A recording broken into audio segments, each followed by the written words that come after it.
And we live. What's going Hello, down? hello. Ladies and gentlemen, it is something very special, something very different, and I'm honored. I'm proud to be a part of it. At this time, will you please help me welcome none other than Mr. the RnB Talk Show, Mr. Rashad Ali. Please give him a big round of applause as he comes. Come on down, man. What's up? What's up? What's up, man? It feels different on the other side of the lane. Yes, sir. I'm so Yes, used sir. to doing that for what like 7 years, and that's my turn on my platform. Yes, sir. So Oh let, man, let me ask you this. So has this ever happened on your platform where you were actually interviewed? no, you know, of all time I've been interviewed, I've been on that platform, whether it was pre-recorded or like live Johnny on the spot. So yeah, this is the first time ever. So we have to do numbers so people understand the longevity. So in 30 years of you doing this, you've never been interviewed by anyone on your platform. No, not one time. Not one time. This the first, brother. This right here makes history, man. So Okay. everybody 30 know this makes years. history. So 30 years, man. I've been on 30 everybody years. else's. Either was like on like some type of internet radio in person going there, or like it was like back in the day. You know how you do like the phone calls and stuff and everything. So yeah, this right here, this is history, man. So I feel coming right at home, man. It's your home. I would say yes. Exactly. All right. So now that you're at home, and by the way, my name is Rick, Rick Webster, and I am honored to be interviewing this gentleman. I am one of the original founding members of R. Kelly and Public Announcement, and I wear quite a few hats like this gentleman does. And our kinship, our friendship has been that for some years. He interviewed me very first time back during the pandemic, and we've been hanging ever since. So it is an honor to be here with you, man. So let's get into it. Now, just so the audience knows, the questions that I'm about to ask you, he has no idea what I'm about to ask. I did read that you put down a long list of all the things that could be asked. So to me, it makes no sense for me to ask those questions that you put down in a Right. long bio. It makes no sense for me to ask those things, but I will ask some things that you may not be expecting. However, it is for the purpose of educating your followers. You have a huge following, man. That on Facebook and that of some other places. You have a large following. So um, I know it's no pressure for you, but it's pressure for me because they've been watching you interview people for years. So Yeah. therefore, I'm learning from the master to try to put things in proper perspective. So with that being said, are you ready, sir? Let's get it, man. All right. So where were you when you realized that this was going to be a career move for you? Where were you at? Where were you living? What city you were in? How old were you when you realized, okay, this is a career move? I have to do this for a living. Yeah, I would tell you, the first time I had a dream was in 1991. I was watching an episode of City of Hall. And you know how you watch something, you actually have a dream, and then it actually happens and stuff. So, make a long story short, I had a dream. I was hosting our City Hall show, but he wasn't there. And then, and then, uh, make a long story short, we was on the way to Winn Dixie. This way, Winn Dixie was in the Midwest and stuff like that in Louisville, Kentucky. And I told my mother, I said, I want to be an entertainment host. My mom looked at me, she said, what you say? And I said, I want to be an entertainment host. He said, okay, if that's something you want to do, well, you can be anything you want to be. They gave me the green light. But I didn't start taking it seriously until 1996, 15 years old. And the people that knew me in my neighborhood, I was known for doing like graphic graffiti signs. I wasn't like spray painting like no street walls and stuff. I was doing stuff for like different. It was like a church or somebody was like in an all black, convention. I was like doing spray paint or paint and stuff like that. And then one of my friends, Shanika and Darnell, big shout to them. Their uncle Casey was a book promoter, rest in peace, and he needed somebody to make design flyers and stuff. And then and see, of course, back then, well, even now, you gotta be 18 years old to cash a check and stuff. So they said that Shanique like, "I'm gonna let you be my uncle" and stuff. She kept going on about it. I'm like, "Yeah, right, I ain't gonna be your uncle and stuff." So came up to the house across the street, and we stayed in an apartment complex. They stayed like in a house and stuff, all the nice, fancy houses and everything. I never forget. I went over there, and all I remember was he had all this gold jewelry and stuff like that. I said, "This bro like a big old jewelry box." You know what I'm saying? He had man, look like a Mr. T 2.0. No, but and then he said, "Hey, yo, man," he said, "Now my niece and nephew was telling me, that you're good at design work and stuff." He said he showed me what you was doing and everything. He said, "Can you make flyers for me and stuff?" I said, "Yeah." And then he said, "Well, how much you charge?" I think I said $100. He started laughing. And I was like, "What's so funny?" He said, "Nah, man." He said, "I'm gonna give you more than that." He said, "How about 500?" Man, I thought I was rich. You tell a 50-year-old kid in 1996, you get paid $500. Mhm. Man, I heard it. I was on it. Then the first group I did the design flyer for was New Edition. And this went home again, just came out, saying everybody was hype about it, everything. And then well, I will get a backstory on that part about them in a minute. But so when I did that, every artist that came through, I was doing stuff with Genuine, concert flyers. And then it got to a point where, see, back then, you go to a concert, I'm gonna tell people, listen, you had to be 18 and over to actually see an all-adult concert. No matter if you was an artist, whatever, you had to have permission. So back then, I had to have a slip my brother wrote down and stuff like that. And my mother, she thought it was something else. And then Casey had to go over and said, "No, Miss Johnson, it's not like that." You know what I'm saying? Just that, you at a concert with adults. He's not an adult yet, but we got to have it was a pink slip back then. Had it right there. Sure. Back then, y'all, it wasn't no emails or anything like that. Not just yet. So make a long story, came in there. And man, I met Genuine and stuff. This before the song Pony was even out and stuff. And I was like, "Who's this cat right here, man? He got hair like mine and stuff like that. And then man, he performed, the women went crazy. That's when I knew. I was like, "Yeah, this is where I belong at." And, Yeah. and I'm gonna tell you something though, as a 50-year-old kid, I was not nervous, man. I wasn't shy, you know what I'm saying? I mean, no offense to these teenagers of today, young adults, man, but I was ready, man. My generation, we was built different. But I remember though, Casey pulled me to the side. He said, "Man, you see what's going on right in front of you?" He said, "You got the groupies over there. You got the serious people over here." He said, "Whatever you do in life, focus what's going on behind the scenes. Because if you focus on what's going on the scenes, you're gonna lose what's going on behind you." He said, "Always look, what he said, like a million feet away." And when he said that, stayed with me for a long time, And that's when I started noticing between the male groupies, female groupies. And he schooled me in how managers talk, PRs talk, artists talk, because you got Hollywood talk, you got real talk. So from there, man, it was sailing. Okay. Nice. Now, I did hear you say something that I'm very curious about. You started out with the graffiti. You started out with things of that nature, and then you started making flyers and doing promotions for this gentleman. So let's fast forward a little bit. For years, of course, like everyone else, I've been watching you. And I look at the birthday shout outs, whether it's heavenly or recent that you've been doing, the stats, all the information behind someone, their success, the singles, the this, that, and the other. You've gone through all this information and it's being put up very, very often. So my question to you is, how many people on your team? Man, it's a one-man show. Like how Doc Cornez created Soul Train. Yeah. It's a one-man show. Like when James Brown questioned him about certain stuff, he said, "No, brother, this is all me." You know what I'm saying? Like, this is all me right here, because the thing is, when you create something, you got to have a vision, you know what I'm saying? But here's the thing. You cannot be told deaf by ears. You cannot be blind by sight.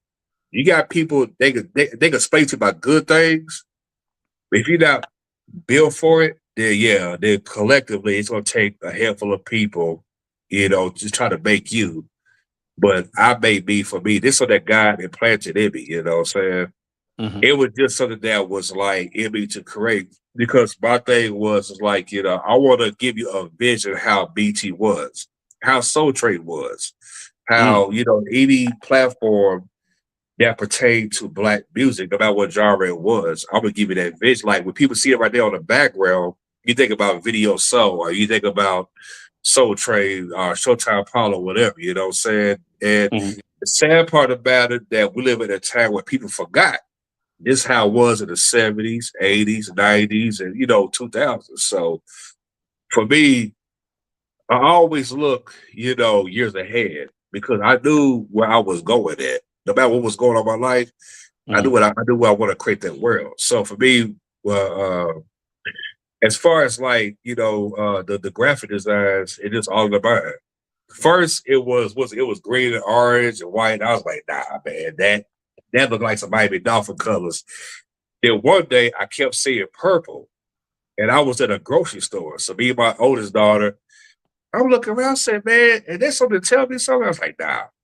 And then one day I went on social media. I took everything down, and I rebrand the neutral colors. From what was there to like purple, yellow, and green. I just stuck with it. It was okay. So with the three primary colors, purple for the soul. Saying of the RnB soul. Say yellow for the vision. Say green that we on the go. So that's what it stands for. And I was about to ask that question. Okay, so you beat me to it. I'm not mad at you. Now you So all good, right, brother. all right. So then I'll do this. So your career, it's pretty extensive. Um, thank you for enlightening us about the humble beginnings, but all the interviews, the details, the multitude of levels that you've done things on. My question for you is the style that you use of interviewing. It's not aggressive. It's really laid back. You don't do the nonsense. You don't do the smut. So that tells me that somebody has groomed you. That tells me that you watched somebody taught you how to be this way or to go this route. Who would you say is that inspiration? Oh man, I studied Dottie Simpson and Dr. Knitz, the main two people. Those are like my Mm, universities. Nobody ever set me down and said, "Hey, you need to watch this." I'm gonna tell you though. Okay, 1987, and this after my grandmother died, and we just moved to an apartment at the time. Me and my siblings, and I never forget it was LL Cool J, and this when Bad album, well, Bigger and Different came out and stuff. It was like hot. And I wasn't so focused on LL. It was something about Don Clennis that caught my attention, how he was talking and everything. And I'm looking at how the dancers was dancing, how to react. I'm looking at all this stuff, man. A 6-year-old little boy, man, thinking like my age at that time. And I think that was like my calling. And then with Donnie Simpson, how because Video Soul at the time, besides Soul Train, that was like the go-to show for every black artist, no matter whether you was a rapper, jazz singer, R&B singer, gospel, whatever. And I was like, wow, so that's how you talk to people, and stuff. But see, my thing was, and it's one thing I didn't want to just be like them. Is in my psyche mind, I knew that I was them. mm, So I was like, wow, you don't have to really bring up those stupid questions, no, like that. So when I start interviewing people and people's comparing me to Donnie Simpson, and then for one, that's a lot of big shoes to fill, and I appreciate that. The sure. only difference between Donnie and me is that he paid way for me. I don't think I would be doing what I was doing if it wasn't for him. All I'm doing is just continue with, Sure. how music always was, always will be. Sure. Great answer. All right.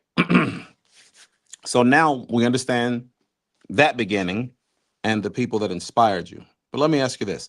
Do you ever feel pressure to do things, to talk about subjects that goes against your morals after 30 years? Have you ever felt any pressure from the fans? Any pressure from, let's just say, one of the networks? Have you ever felt pressure from an artist about changing or doing something different or adding some nonsense? Have you ever felt that pressure?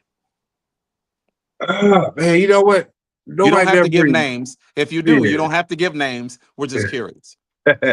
You know what? Like, nobody never give me pressure, but I'll say this. Okay,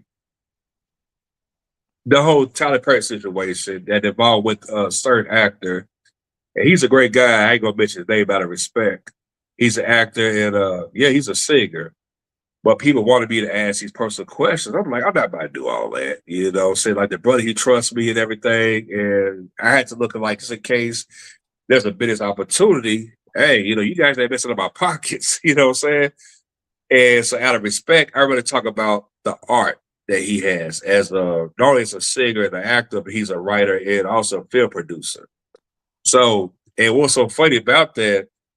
During that whole drama situation, you know, people, the fans loved it, you know, and then one of my homegirls, you know, was like, "No, you should answer this and that." I'm like, "Girl, I'm not about to do all that." You know what I'm saying?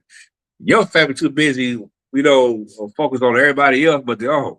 You know, so for me as a black man, I'm not going to ask you no personal questions. You know, for one, I was not there. Two, I can't see myself doing it because that would hurt my soul. You know, so I'm not Gail King. I'm not Charlamagne the God, nothing like that. So, Got you. you Got know, you. I can only be me. Okay. Well, let me ask you this. With that being a point, and you've been doing this 30 years. So you started from um promotions for the Yeah. most part. You started in the area of doing promotions. And now that you're a producer of you're a producer of a show, a full producer. So, all the fonts, everything that you see, what you talk about with the artist, you cultivate all of that alone. So let me ask you this. You've been doing it for 30 years. You fell in love with it. Obviously, most people work a job and it's because they have to. It's by force, it's not by choice. Right. Yours is clearly by choice. So let me ask you this. What is the most reward thus far? What is the most rewarding thing that has happened to you or that you've done in these 30 years? And if you can't pin it down to one, then give us two. Oh man, that's the easy part. You know, of course, with social media, it's monetization. You know what I'm saying? So, you know, you build an income. That's one thing. You know, but for me, I'm passionate. I knew I was built for this because I'm gonna tell you what's so funny about that. Like from a child to a teenager to young adult to I guess you say OG, music always stayed around me, man. You know what I'm saying? No matter what's going on in my life, it just surfaced right in my head. Uh, I knew that, for me, that when I stopped doing hip hop in 2015, I took a break and stuff and everything. I was so burnt out. And I would say this though, I love rap music, but I was a former rapper, but there's no money in it. And I knew that it was crashing and burning, as what you can see today was going on now. But for me, I wanted to do R&B because I felt like there was nobody like us to represent us. That's for one. And I got tired of, other races, not trying to come about race. I got tired of mainstream white media, whitewashing our Black history. For one, we created all these genres and sounds, what they're doing today. Mm. And when I started creating it, and just doing this thing. And I knew what's gonna come with it and stuff, because that was to be suspected. But I wanted to correct a lot of stuff in this history. Because okay, when you mentioned about the stats and stuff, okay, that's like there's no other platform like mine talk about number one R&B hits. You hear about the Hot 100 all the time, all the time. But guess what though? You treat these artists like they're one hit wonders. Stevie Wonder got 20 number one R&B hits. Nobody ever talks about that. Michael Jackson got 13 number one R&B hits. Nobody ever talk about it. It's like they talk about the pop side, but they're the R&B side. Was it Freddie Jackson? 10 number one R&B hits. Nobody ever talks about that. and stuff. So it's sad though. So it takes a brother like me just to really put it out there and say, hey, this was going on, So that's what I brought to the table. Let's focus on that a little bit. You Mhm. talk about the lack of information about our culture being acknowledged by media, the mega, right? Right. It's a lack of. So you are actually allowing us to understand it, to learn it, giving us really great lessons on it. So let's dig in a little bit deeper. With that in mind, you talked about pop. What I've come to understand about pop music is short for popular music. And popular means the most popular music. So when you take, I'll just deal with our artists, Michael Jackson, Babyface, Prince, people like that, and you call them pop artists, what you're basically doing is acknowledging that there's a certain demographic of people that will listen to that music. But that demographic of people, even if it's largely white people, and let's just do numbers with percentages. Let's just say 65% of pop music is purchased by white people. Okay. Let's just say, for numbers' sake, 5% is purchased by blacks. And let's just say the Asian community holds up a really good hefty portion of it. But we're talking worldwide. We're not just talking about in one city. We're talking worldwide.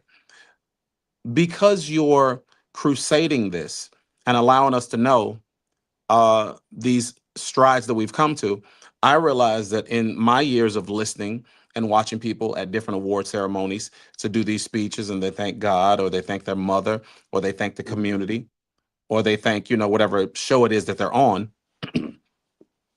There was a time, I believe, that when BET had no awards, there was no Soul Train Awards.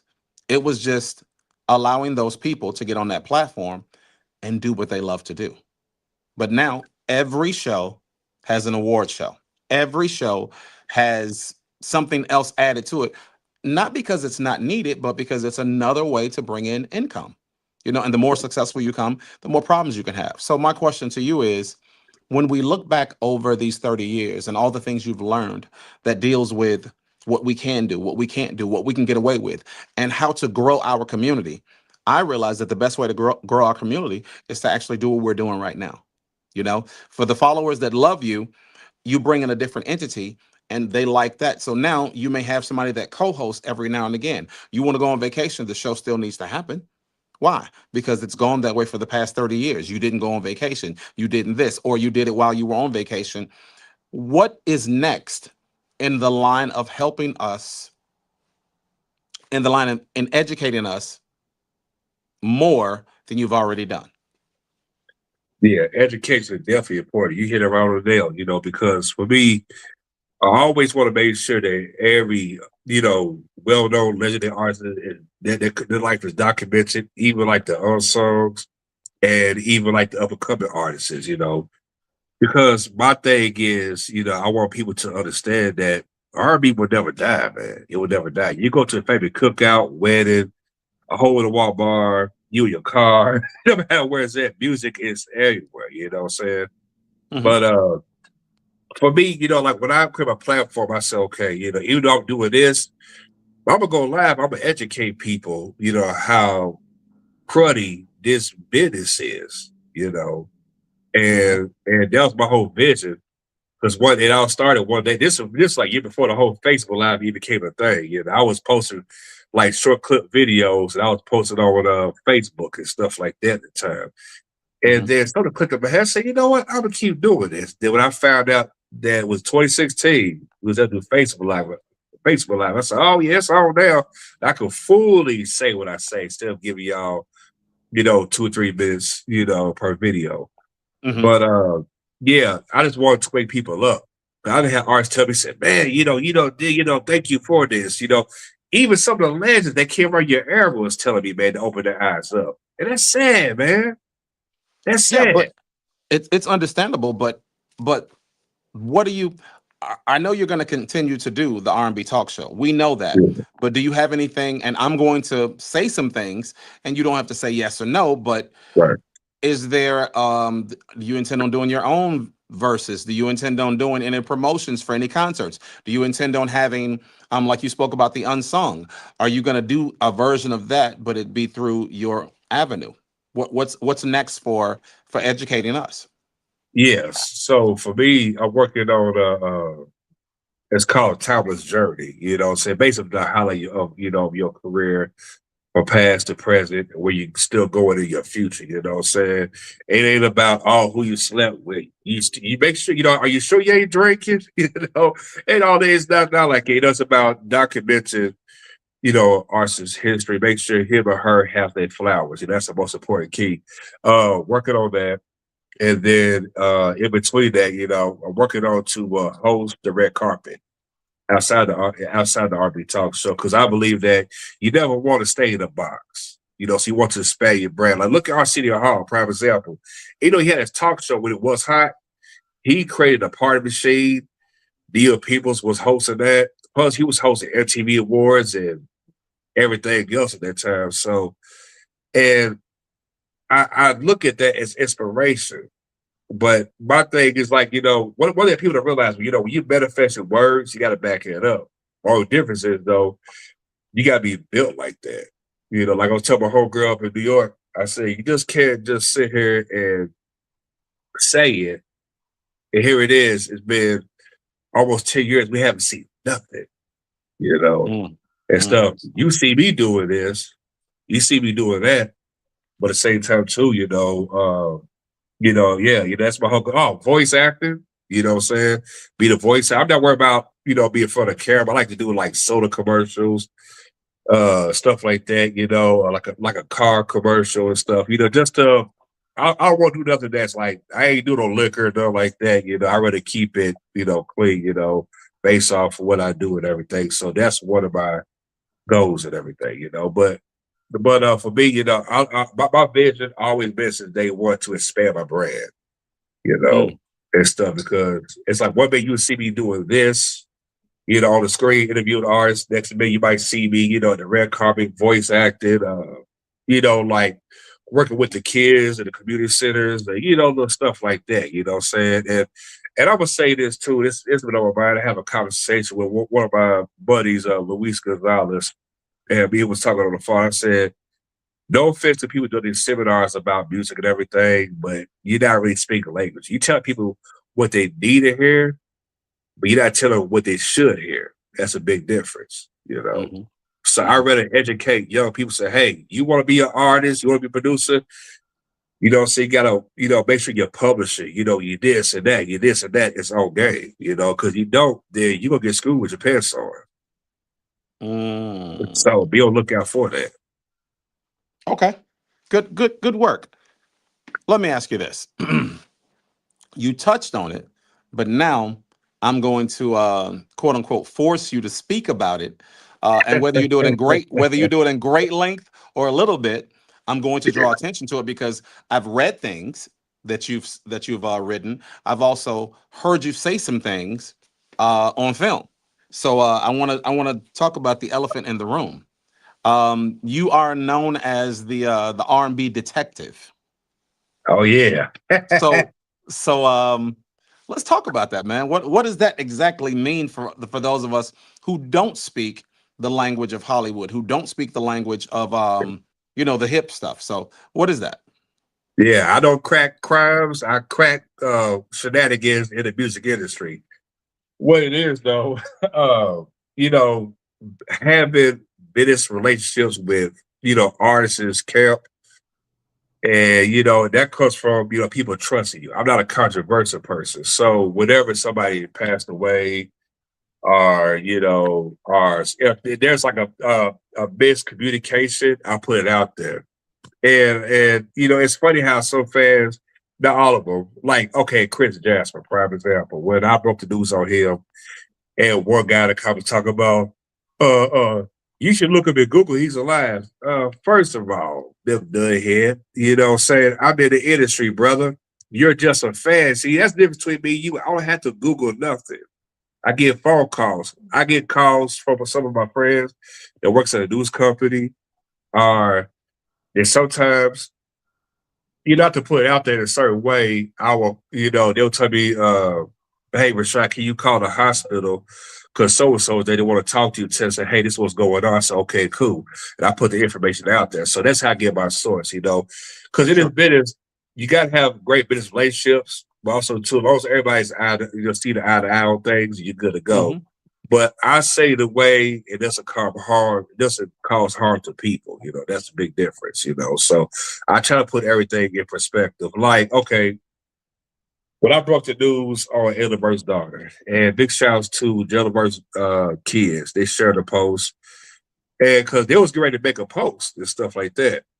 And they was like, okay, you know, since Rashad posted, let me go ahead and, you know, share our story. Man, I tell you, that went viral everywhere December 2024. I never forget. This was like during Christmas week. And the rest in peace, I forgot her name, the young lady's name. She was like 24. She died of lupus. And yeah, man, it was sad. And man, RnB Talk Show was mentioned on Essence Magazine, Ball Alert, WBLS Radio. YouTube bloggers was talking about it, you know. And I would say this too, though, to the shade room, you know, that didn't want to mention my name, did give me credit. I found out about their listen, you know, it is what it is, but it all came from me. Because, see, I beat everybody in the moment to the punch. That's how I am, you know what I'm saying? But one thing about me, I'm not gonna spit out lies. I'm not gonna do that. I'm gonna give you guys the truth, you know, from my knowledge of what I know of, you know, what was told to me. And, you know, it's good for me to check up on it and call and see what's going on and everything. But yeah, that went viral, man. That's when I knew that I was, you know, I mean, I know I'm legit. That's what people do that. Oh yeah, Rashad's legit because he put the real truth out there. Yeah, then everybody was sharing that flyer everywhere. And then another prime example, okay, when I was one of the top people that broke the news on Adana Lewis, who was a former host of T Summit and MTV, and she had her own talk show at one point. So my child's mother told me, she said, hey, Rashad, you know, your flyer, you know, it's Everything Tonight Live. And I was like, for real? And thank God we got YouTube, because man, we didn't have that, man. I bitch. She was like, Chuck, man, I went on YouTube, screenshotted it, cropped it, and I remember I put it out there. And I was like, you know, they didn't have to share my flyer. They could have shared anybody else. It was me and there one popular platform called what was called Variety. We was the only two. No shade room, no TMZ, none of that. Okay, well let's go there. We're into it a little bit, but now let's really get in there.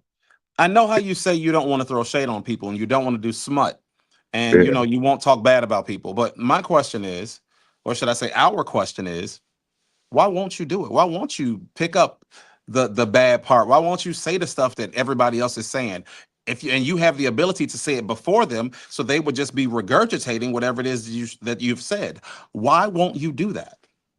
It could probably get you more money. It could probably monetize you differently. Why won't you do it? You know, because for me, I don't need money that bad, you know, just to try to talk somebody of their past, regardless if it was true or not. I don't see no points in that. Because I think what it was, okay, when Michael Jackson was going through all that crap in the 90s, and then he had other artists in between, the older I got, I was like, I don't want to be like these hoes. You know, people like Diane Swarm and Oprah and all them. I'm like, man, y'all women are nuts, man.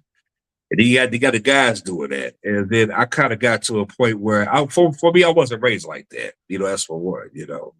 Because I don't want nobody to judge me. I would hate to sit here and talk about somebody's drug habit, alcohol problems, they got criminal record, because I would hate to go to sleep and have it on my mind every day. You know what I'm saying? You know, because the thing, you know, that's the thing too, you know. You know, some people though is like once they, you know, my thing like this, you know, you don't have to be that desperate just to get that money, just to please people, you know, just to bring up controversy. Because guess what's going to happen? Down the road, your credit's going to be stained. And I ain't talking about staying on a t-shirt, you know. But look what's going on now. You know, like Wendy Will show got canceled because she was yapping about talking about everybody and their mama. You know, uh, what was it? The Breakfast Club. People that came up to the radio show. You know, the threatening lives.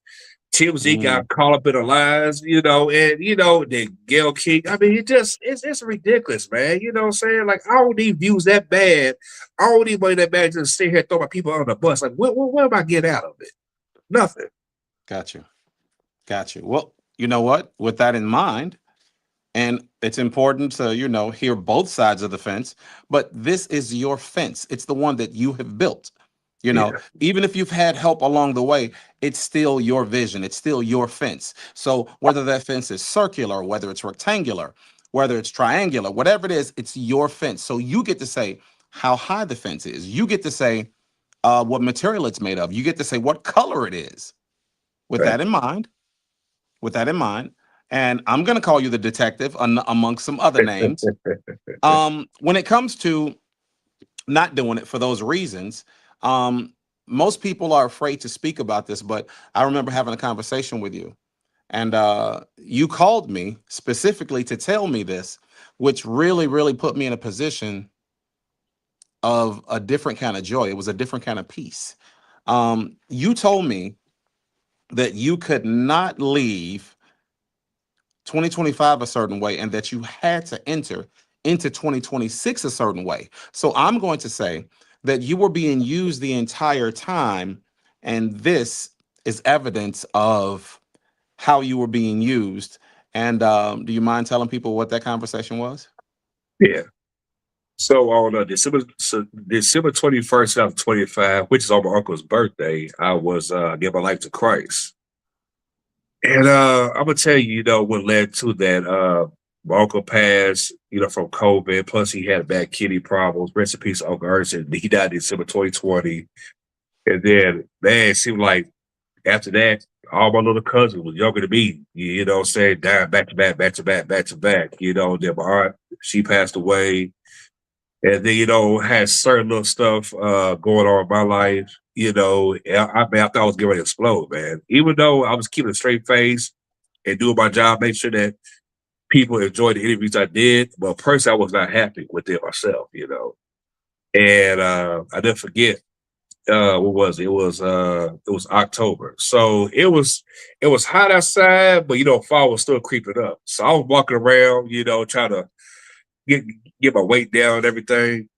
And so you know how like when time zone change, it's like nights longer, days are shorter. So as I was walking up, I maybe like 15 minutes to my house. I saw a blue and white light. I thought it was a street porch light, and stuff, or like the street lights. And it looked like a cross. And then once I was looking at it, I said, man, what is that on the ground? You know what I'm saying? Somebody got a flashlight or something? All I heard was, Mm. and I'm like, well, I ain't live out on a freeway. What is that? And then I heard a voice in my head was telling me that, you need to get that dark cloud off you. If you don't, you're gonna hurt somebody or hurt yourself. Mm. And then plus here I was, what I'm saying, but like my youngest child, was gonna be born, which was born on New Year's Eve, Samia. And I told my auntie, she's a part of a church, was Indiana Methodist Baptist Church. I'm an engineer there. But that's what I do. I was like, I gotta change, you know what I'm saying? Because when I was telling the PR, big shout out to V's and Vintage, I was like, I need to take a break from interviews. I really need to. It was like around August. I was just exhausted, because it had nothing to do with the business, but I was not having fun, and I was going through the depression because it seemed like where I was at, like everything I was trying to do, trying to stay afloat financially, everything just kept crumbling and crumbling. I'm like, man, what the hell's going on? That's all I kept thinking.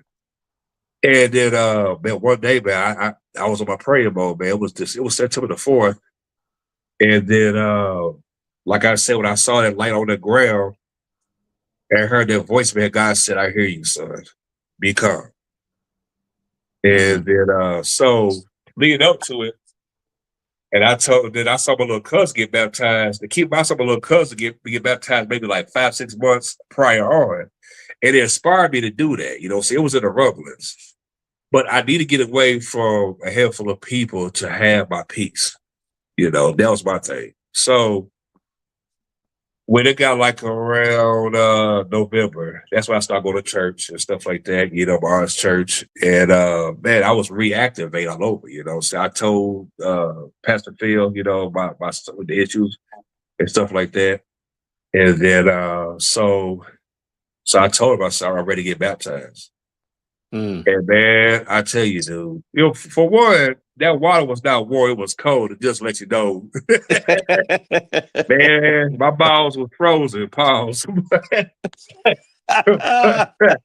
But make a long story short, though, I never forget though, I put on the white cloth, I had white sweatpants and everything. In my mind, like, oh my God, this is it. Everything I was going through all my adult years might be washed away, And then, man, as soon as I got in there, I came back, I got out, and man, as I was walking up the steps, I almost passed out. And the fella that had to grab me real quick and stuff, because it felt like all that drama, chaos, and where they was going my lives, all that, especially plus dealing with bullcrap in the business, it all went away. I was free. And then also too, I said, now I come from a cussing family. I cuss all my life, but it did something to me. I couldn't even do it. So if I say something, I could I could flip the turn where it don't have to say cussing, saying stuff like that. So I catch myself, Okay. But it just yeah, man, that was a definite highlight of my life. To me, it was bigger than the entertainment business. Absolutely. That's a personal journey. Yeah, it was, because I didn't want to get baptized in January 2026, no February, like that. I was like, nah. Since things happened the way they did, so I believe this darkness that was surrounding me, I believe in 2025, because I'm exiting up out of here, So Sure.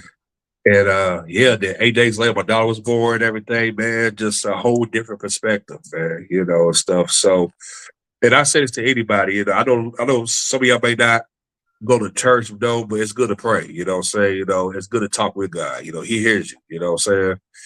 And let me touch on that. Let me touch on that. You mentioned, you said, I know some of y'all don't pray. You may not pray. I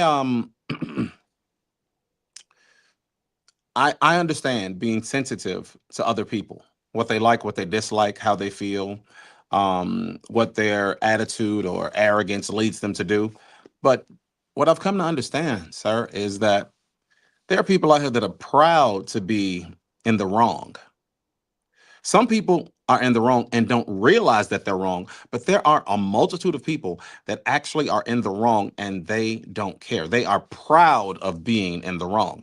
So when I hear a Christian say, I know some do, I know some don't, I think it's important to start cutting that out.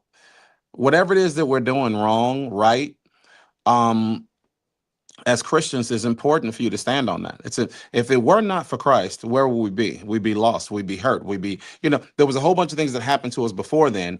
Now that we're here, my focus needs to be on helping other people understand just how wonderful he is. And I make no apologies about that now. I was asked in an interview, why are you back? What's the purpose? What are you doing it? And the Holy Spirit told me, hey, I'm here to preach.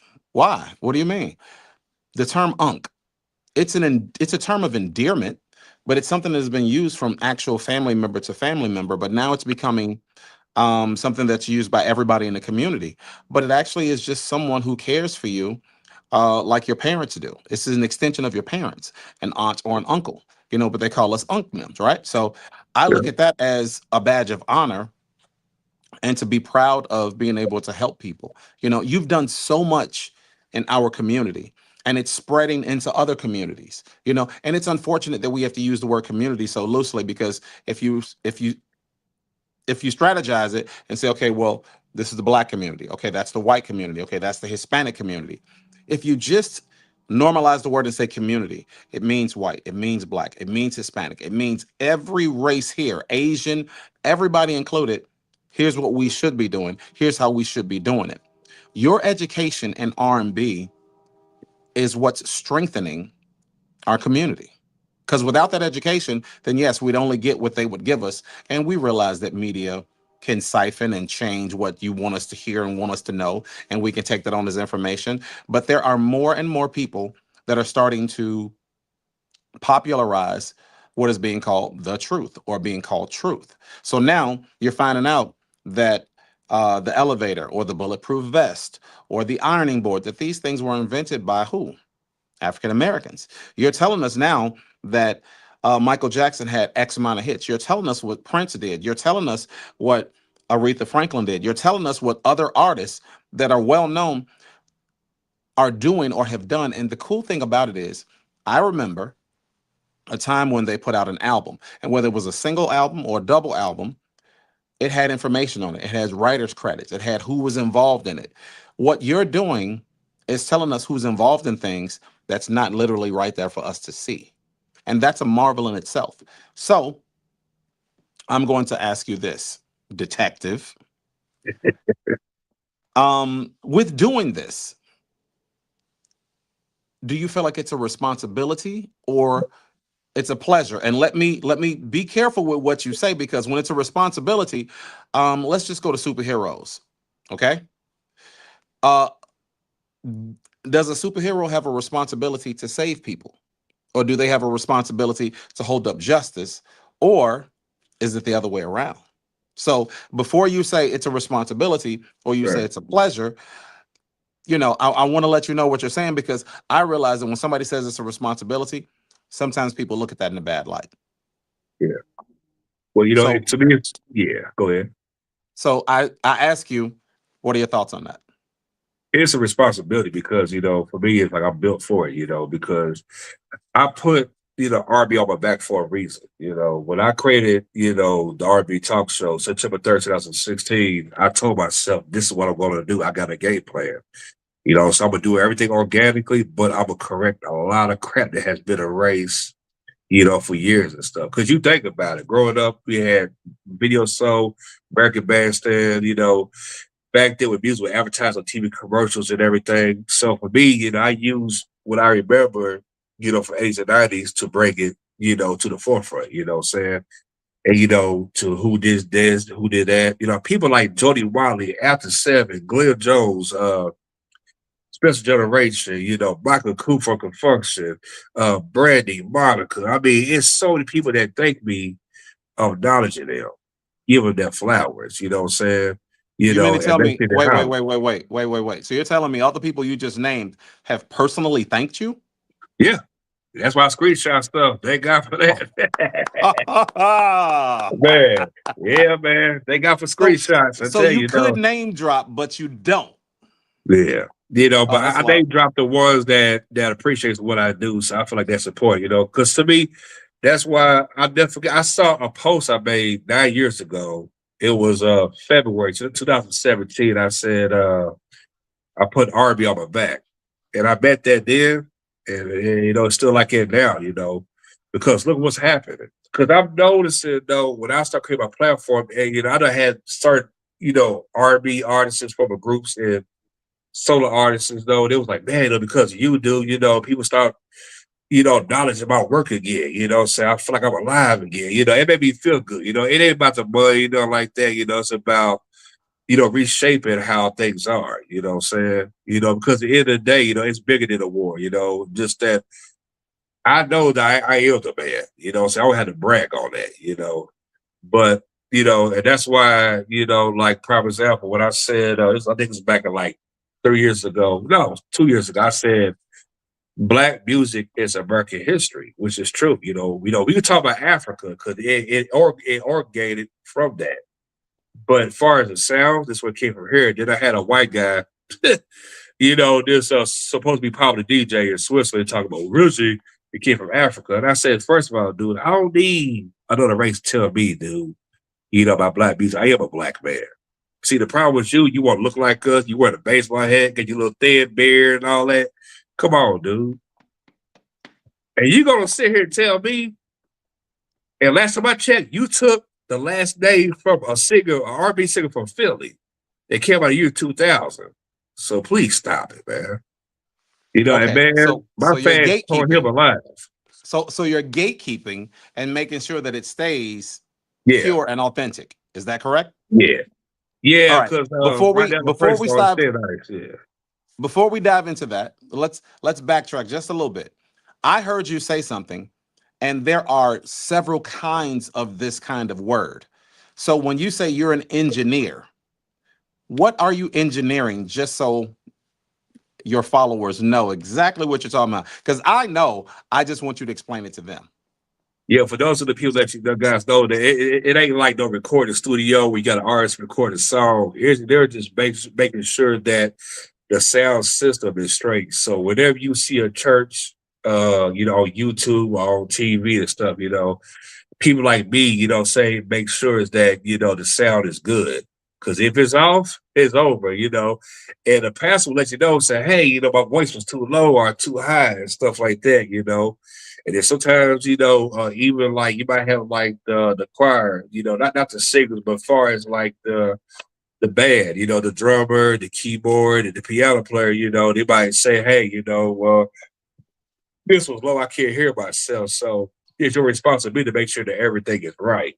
Even though you got some who are tone deaf, as all get out and stuff, that happens a whole lot. But to me, you know, I'm used to stuff like that. So it don't bother me, you know what I'm saying? So that's why I say So, that. so you're an But audio engineer. yeah, perfect. How long Yep. have you been doing that? Oh man. Now for the church, it's been like, yeah, I'll say maybe like, let me see. I did that from December. I say maybe like 4 months. Now, before that, I did it for 10 straight years. You know, it was for the church. You know, I was Wait, doing that wait, for wait, wait, like, wait, yeah, wait, wait, yeah, wait. You've audio engineered for 10 years you know, 10 years, yeah. while still doing the talk show. Yeah, did that. Yeah, in between the talk show and like other stuff, like I'll get a call, say, "Hey, Rashad, man, you know, we need you and stuff, man. You know, can you come through, or we'll pick you up, wherever how it goes and stuff." And then for me, I don't have to pay for no tickets. I just come in there, correct. Whenever RnB perform, I do the audio thing on the microphone, make sure it's adjusted. And sometimes it be a bill of the show. You know what I'm saying? So I'll fix whatever it is, you know, and just leave from there. So that has happened, you know, not all the time, but I say maybe twice a year. You know, I might get a call and they'll tell me and stuff like that. So Okay, don't be surprised it might let happen me again. ask this. So let me ask this. If you've been doing it for 10 years, I know that in the beginning of your career, you were doing promotions for someone, and that was concerts. So where did you get your training to become an audio engineer? Did you go to school, or was it the School of Hard Knocks where you just said, how did that happen? Oh, man, you know what? Nobody ever taught me just knowledge in my head. You know, it's like cutting hair. You know, it's like, well, I always cut. People know me. I always cut hair in the streets and stuff. But all the Really? time, first, like, if yeah, oh yeah, you know, so I'm multi. Oh yeah, man, I'm all that, brother. You know, but I'm a type of person. Like, if I see you do something, and if my mind is tuned in, I'm gonna see if I could do that. What you're doing. You know what I'm saying? Mm. This ain't a point of, oh, who could do it better. It ain't none of that. You know what I'm saying? You know, it's about can you do that too as well. So for me, I'm a good watcher as I'm a learner, you know. If I'm skilled for it, I'm gonna go for it. If I'm not skilled for that, I'm gonna go in a different direction that I'm good at. So I'm blown away. We've been talking for a minute, aside from the talk show, and I had no idea you can cut hair. Yeah. Oh yeah, I'm a You bad sound boy, man. engineer. You sound engineer. Now, I'll admit, I cut my own hair, but you cut other people's hair. Yeah, I've been doing that since '97. Never stopped. Really? I would do that. I was cutting people some fellas hair in school and stuff, you know what I'm saying? You know, like in the restroom or like I did that for a little bit. And then then I never went to the barber school. You know what I'm saying? Then the older I got, I went from cut like regular fades to like I know how to shape up an afro. Or if you want like your fade dark or light, if you want a high top fade, whatever, I got you. You know what I'm saying? So Really? it's just for me, it just I'm just see, I come from a family, we are good at a handful of stuff on my mother's side. I can't speak for my father's side, so that's a whole different episode. But just just good at it, you know what I'm saying? You know Okay. what I'm saying? So yeah. Okay. Well, you've enlightened us about a lot of stuff. I have a question that is pressing, Mhm. and it's really simple. But if you don't want to answer it, no harm, no foul. But I know everybody has either one or several of these thoughts, and we'd be curious to learn a couple of yours. Um, in 30 years of making decisions alone, with others, it all comes back to you. After everything is said and done, everything comes back to you. If the lighting wasn't right, it's your fault. If the sound wasn't good, if the streaming service that you use was faulty, whatever it is, it all comes back to you and the decisions that you have made or are making. Question to you is, name two things, talk about two things or one that stands out the most with you, that if you could change something because it wasn't favorable, you didn't like the way it ended, somebody got hurt, or you could have made money differently, whatever it is, what would that be, or what would those things be if you Oh could man, that's change a good something? question. Okay, if I could change something, I'll say trust my own instincts. And the only reason why I say that though, because even though back then I was not a spiritual person, but God always revealed to me a lot of stuff. I had a Jewish lady told me this. She said, "You're not an average person. Keep that in mind."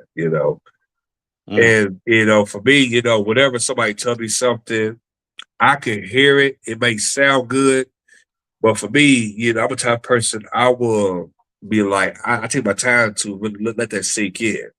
If I mhm, know something about it beforehand, I'm like, no, I'm not feeling that. You know what I'm saying? mhm. Because for one, we ain't going back and forth. You know what I'm saying? With it, and just that I know what this situation's about. Just like, oh man, I'll say this though. I never had a situation where money got messed up. Only Okay. difference is I was around people at the right time to know what's full of crap, but the wrong time be around that type of energy. That was the big difference. Okay. I never had no bad contracts, no nothing. But I would say this though, business, you gotta be careful. You got to. Because the problem with today that you got a handful of men and women, they go by the artists and images. They're not focused on the person's character. Because like strip the music, strip the fame, the money, just look at the individual, you know what I'm saying? Hmm. You would see for who they are, Because sometimes when people will tell me something, they will hype me up, I hear it, but I'm like, look, I've been doing this for 30 years, you know what I'm saying? You don't see what I see. I've been seeing stuff like this before we had social media. Mm, And just that when I hear a person talk about, especially if it's an artist, and I'll be like, okay, she or he, they sound cool, something about it ain't right. You know what I'm saying? mm, And somebody might not see it, but I see it. I feel it in your soul. Like, okay, prime example, like I had this one lady on here. I'm not gonna mention her name because I'm very tight with the PR in LA. So, and I felt something about her wasn't right for a long time and stuff, man. And it was going on for weeks. And man, I tell you, though, she got on my platform, dude. I swear, man, I thought, dude, I was seeing a devil right in front of my eyes, man. mm. I mean, and then it was the backstory was she lost her cousin, and I totally get that. And and she would say my name wrong, and I had to correct her. And this when I was still doing interviews on Instagram. So when I corrected her, I never thought I had to go there, but I'm always ready, for war. That's one thing you got. What it is, business, you can't let no artist belittle you. You got to stay ready. That's where I come from. I Okay. come from that. But when I corrected her, and all the fans like, man, what's wrong with her? This and that. Well, as we was talking offline, we was talking on 4-way B, Miss V, and the PR, the artist. And like I told her, I said, what you say, lady, I can actually blackball you and get you out the way. She said, that's a threat. I said, no, sister, that's not a threat. That's the official stamp approved.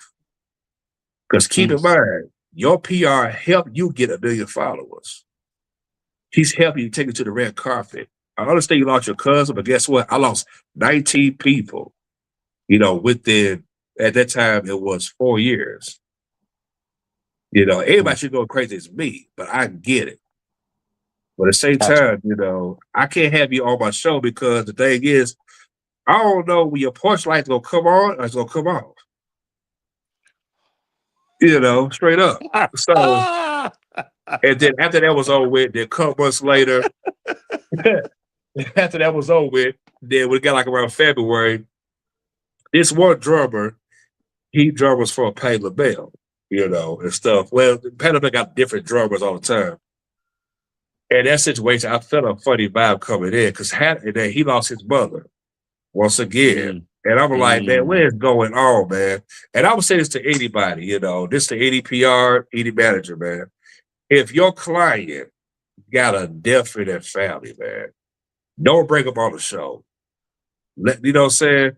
Let them, vent, let them, grieve. Because everybody grieves different, what I'm saying? Don't put them on the show right away.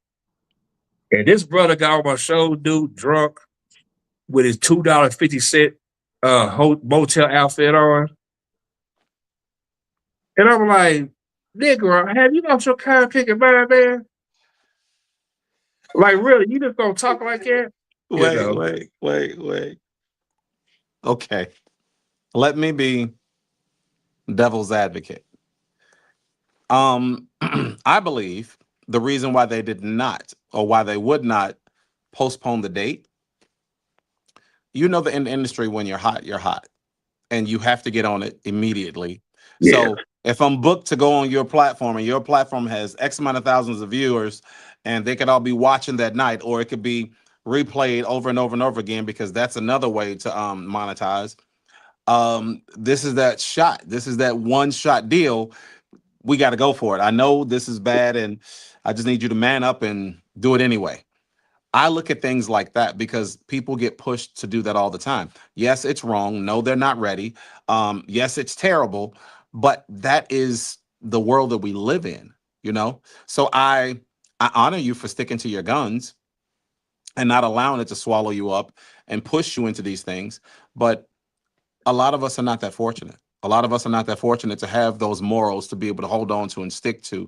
And God puts you in a position where you can stay right there, because it's a momentum deal.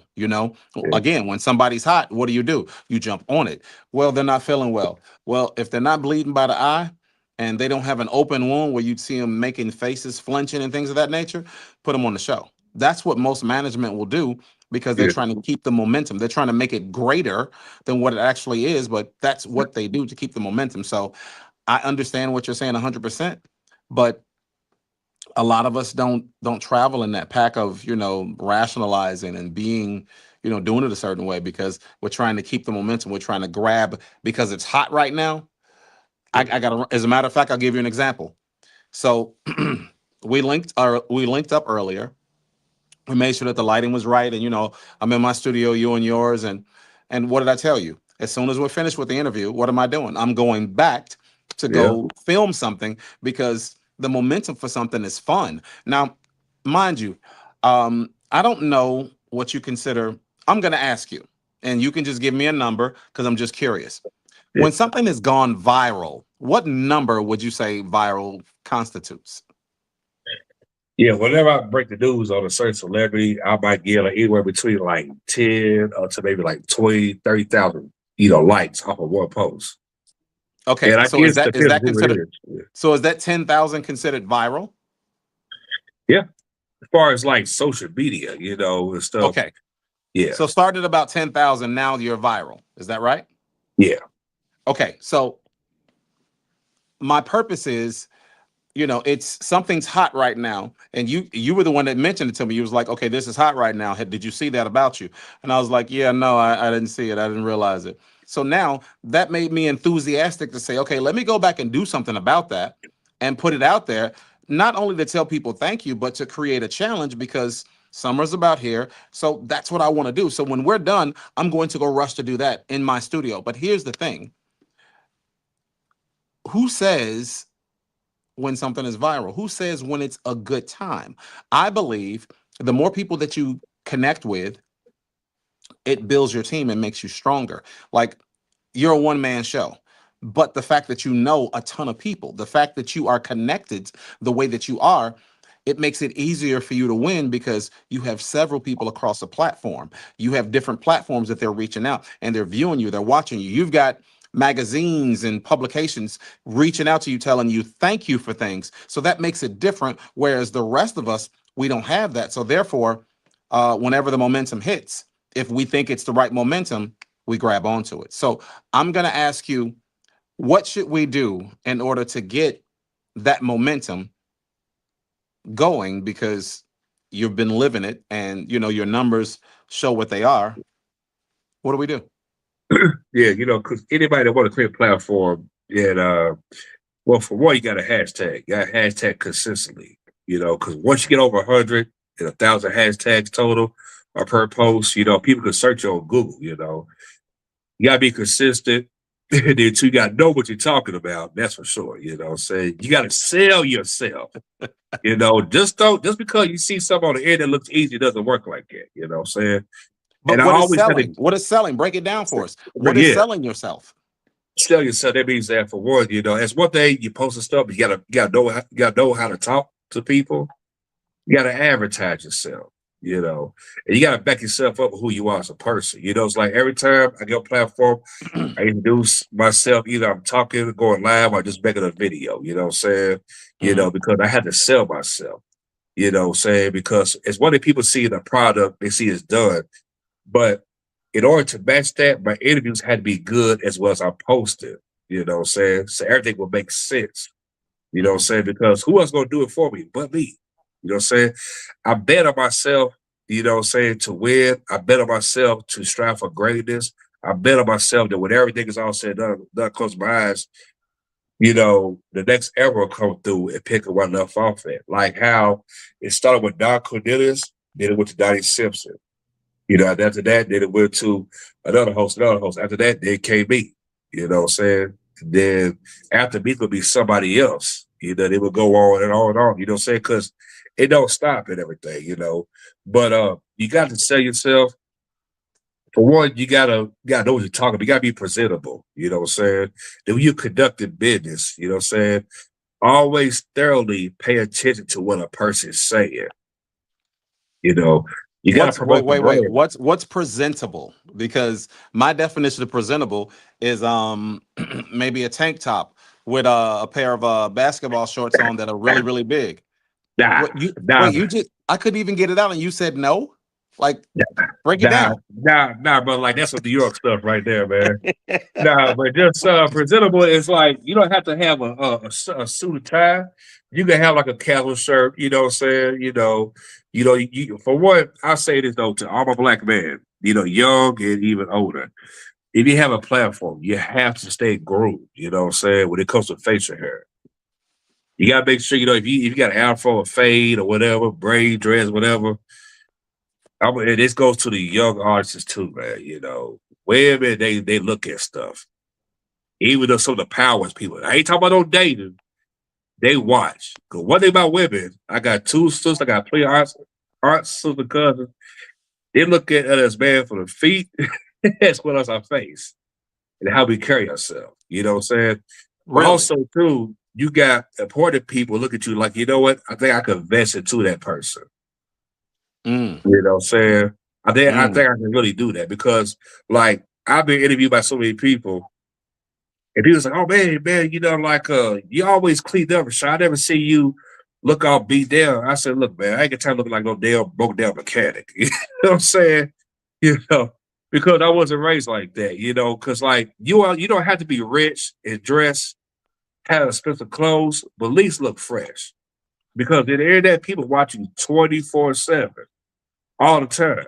I done seen certain artists get talked about all the time. But I'll say this though, too, though. You never see the Jackson 5 out of place. You never see the Boyz II Men out of place. You never see Doc Cornelius out of place. You never see Donnie Simpson out of place. Nobody be a host, Well, artist, hold DD, on, hold whatever. on, wait. Hold on, As hold far as on. on TV. Hold on. Okay, but are they fair to use? Because we don't consider them regular people. Because when you look at them, uh, you know, they're polished. Like, is that fair to use them when I get up and I go play ball, or I get up and I do some things where the beard is scruffy. Some of us grow hair really quickly. Some of us can't maintain certain things a certain way. So when you say it's got to be a certain way, I understand it. I hear you. I Yeah. I um I support you on that, but we need a type of encouragement in order to want to look that way, in order to want to Well, be that way, because what I, you got to realize is that your show is older than probably the majority of your audience, dude. yeah. What Yeah. do you say to that? You know? Well, I say this though, you know, I I come from the education of how Barry Gordy taught his artists, Mm, his young artists. You got to look presentable. Do something with your hair, you know, even as a women, because he knew how the women should look as well as the men look, you know. And mhm. for me, I take that, you know, I was not born in the 60s. I was born in the early 80s. But I understand where he was coming from because I say this though to anybody that's a father or you just an uncle, you know, you got nephews, whatever, you guys can talk to your sons, man, about grooming. You know, if you're gonna be an artist, please do something about this, man. You know, so if you know you want to sport a goatee or a mustache or was like a chops, you know, sideburns and stuff, you gotta Yeah, fix I it was up. about to say you might want to use the word sideburns, because Sideburns. chops is so far back. But okay. Yeah. Yeah, you know what I'm saying? Yeah, you sideburns. 'Cause I remember I used to sport like the sideburns and stuff, but you Really? know the thing, yeah, a long time ago and stuff. People think, cause oh yeah, you know what I'm saying? But you know, the thing is like, you know, with the internet, it's important because when you call yourself a podcast host, artist, Mhm. or whatever it is, when you put it out in the universe, people detail this image in their head where you think you're going to look. But at the same time, you know, don't prove a Mm. person wrong when you looking like you just woke up. You know, say, you know, you supposed to be like it, you know, you supposed to present yourself presentable. You know what I'm Mm. saying? And I say to the mothers too, you know, if you got sons and daughters, and I would say this, I see a whole lot of internet, you know, to the moms and dads, how can you look deep and your daughters and your sons be looking crazy, man? Like, how you do that? I could not walk, like when I had braids, you know, from 96 to like 2011. When I was a young man, staying with my mother, you know, I would look crazy, walk out, man, and look, you know, say my hair all batted up. Why would I be like two things? Get that braided or cut it off. You got two choices in life. Think about it. You know, so and I was like, nah, because I have my stuff done every week because it's you know, okay. Remember the Sprite commercial? At the end of it, they should say, "Image is everything." Yes. Or be your third Sprite. But so our image as Black people, we are the essence, though. See all these images in the background right there. You got to be that. I mean, got to be that person. You know what I'm saying? Got to be that. You know, what I'm saying got to be that dude. Got to be that woman. You know what I'm saying? You Sure. know, and Sure. stuff. And I stays on that. That's why I educate people, not to put them down. That's not my style, but just to wake them up. You know, say that's important. You know, because So, every so let time, me ask you this. Let me yeah, ask you this about that. Educating our communities, educating your followers. yeah. Do you envision doing more of that? Um, whether it's scheduled or not, do you envision doing more information and promoting self-awareness, self-help, and things of that nature. Do you intend on doing that Oh on yeah, your platform? absolutely. Yeah, because I know it's in me, because whenever I see, certain entertainers, they talk about how the business is, they don't really educate people like that. You know what I'm saying?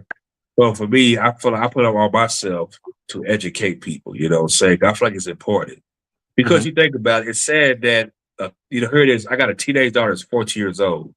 Her generation, is like the TikTok, the love of hip hop, and all this other Sure. crap that's going on. It's sad you got female rappers look like this guy in the strip club. Sad, man. It's sad, Well, and I got two daughters. well, let me say that about this. When it comes to being presentable, when it comes to raising children, when it comes to the essence of what we do, um, I like giving shout outs to people, right? For two reasons. One, it gives me some, some flexing room. And two, it gives you a look of, if you really do it the right way, it lets people know that you're thinking about them. Yeah. Um, one of my friends that he told me that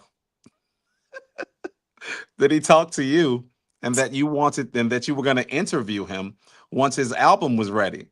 And I was like, really? He was like, yeah. I was like, you're kidding. He was like, no, I really do know him. Um, what is it? Devontae Riley. Yeah. See, yeah, exactly. I'm trying to tell him, look, dude, I'm going on the show. I'm doing this and this, this. He congratulates me like I'm a 6-year-old. That is so nice for you. I'm so happy for you. Congratulate. And it's almost like he's looking down, patting me on the head, like, good for you, buddy. But see, he's one of the people that I realize, and I'm so blessed to be around consistent people Yeah. that are like him, that are like you. Um, when you see greatness, you aspire to be that way. You want to compete with that. And I'm using him as an example because his heart is all about the 90s, dude. His heart is about the 90s. Like, he loves 90s music, Yeah.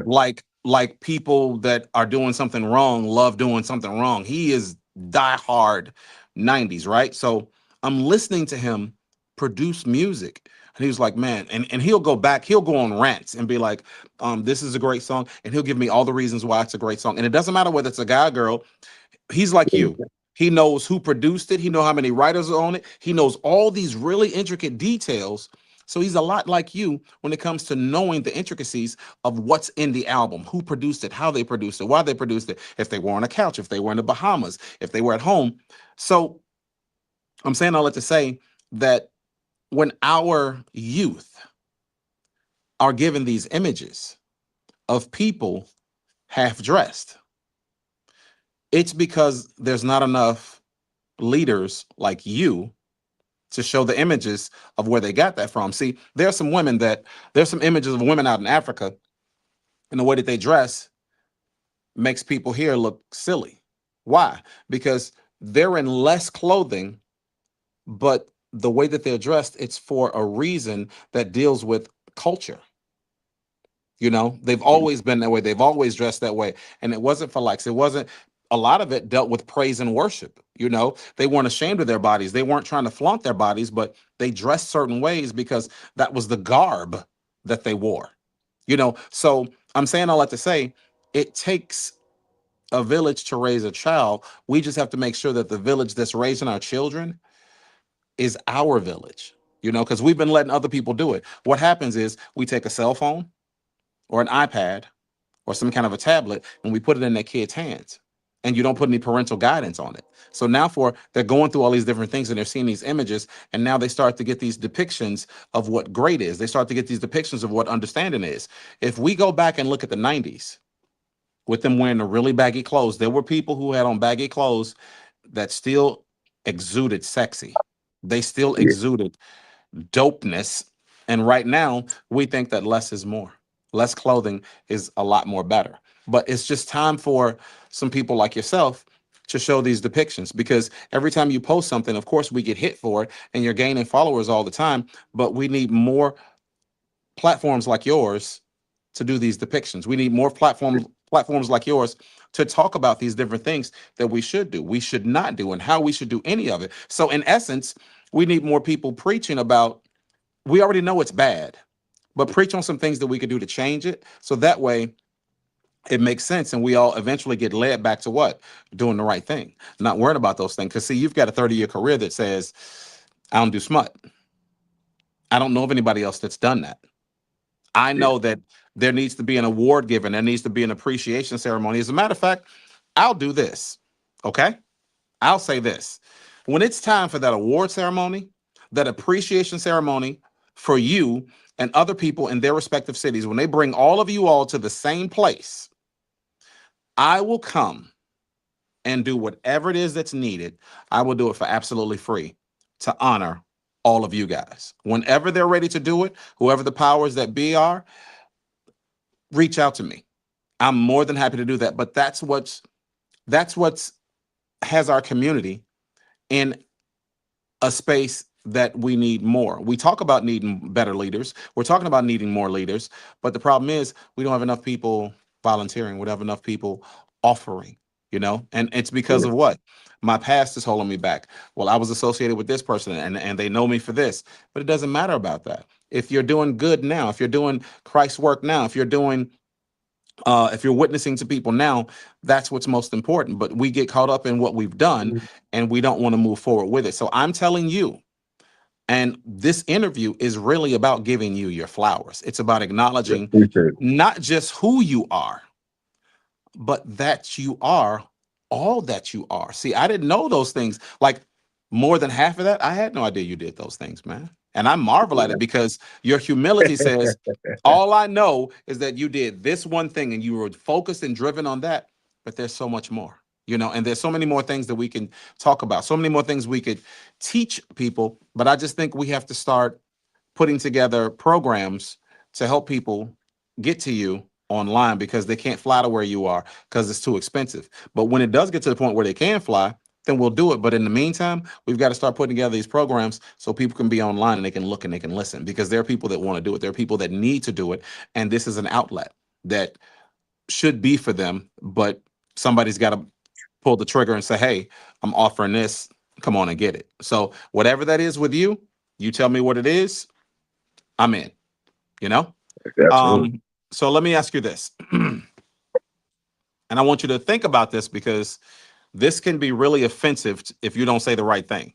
It can be terribly offensive. Mr. I don't want the smoke, Mr. Detective. Are you ready? Yeah, let's get it. All right. We know that you're an entrepreneur. We know that you're an engineer. We know that you're very passionate and diligent about pursuing all that is and will be R&B. What we don't know is, are there any sports that you are interested in? We know you're human, but we don't know the human side of you. So are there any sports teams you're in love with? Are there anything in entertainment is other than R&B? If you get out of music altogether, what do you gravitate toward? Oh man, if I wasn't interested in music, I'd be like a sports analyst for basketball or the NBA. So you're smart like that about basketball. Oh yeah, plus I used to play little league football, then after that I started playing basketball. So yeah, man, I tell you, brother. Okay, hold on. I'm a chameleon, brother. I'm a chameleon, brother. Okay, I don't believe you. I'm gonna say it for the people that are watching. I don't believe you know anything about sports, because in all the years you've been doing this, I don't recall anything that stands out prominently where you said, okay, this team does this, blah, blah, blah, blah. They're passive aggressive, yada, yada. I haven't heard anything like that from you. So what I'm going to do is challenge you right now. Go for it, man. So I'm going to do the now becoming oversaturated, really dumb debate, but I'm going to ask you about it. Yeah. The GOAT in basketball. I'm going to make it basketball because you said basketball. The GOAT in basketball. Michael Jordan versus LeBron James. If you know about sports and you could have been an analyst, or you would do that, do it like an analyst does. Go for it. Yeah, I'll break it down. For one, It's two different mindsets. You know, you can't, compare LeBron to, say, to Michael Jordan. Because for one, Michael Jordan, he was an assassin and a killer, Michael Jordan's type of player, it's like, it don't matter if you got a super team or not, he gonna find a way, to attack you. People watch, prime example, what was it, the 1982 playoffs, the Bulls versus the Knicks, and when Michael Jordan dunked on you, and he was cussing, he was straight out. Yeah, we buddies, you're not gonna get in my face, you know what I'm saying? And stuff. And I say this though, Jordan type person, he never whined about it. You talk smack, he will drop 50 points on you. So be on the lookout for that. You know what I'm saying? And plus he was like the last shoe guard to win defensive player of the year, you know what I'm saying?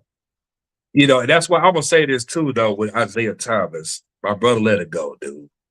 The whole 1992 Dream Team, don't blame Jordan, blame Chuck Daly. Your coach did not pick you. He picked John Stockton over you. So you better look at that. Why you so focused on the last dance? Let's face it. How can you be a legend? You walked away in 1991 when Bulls swept the crap out of you.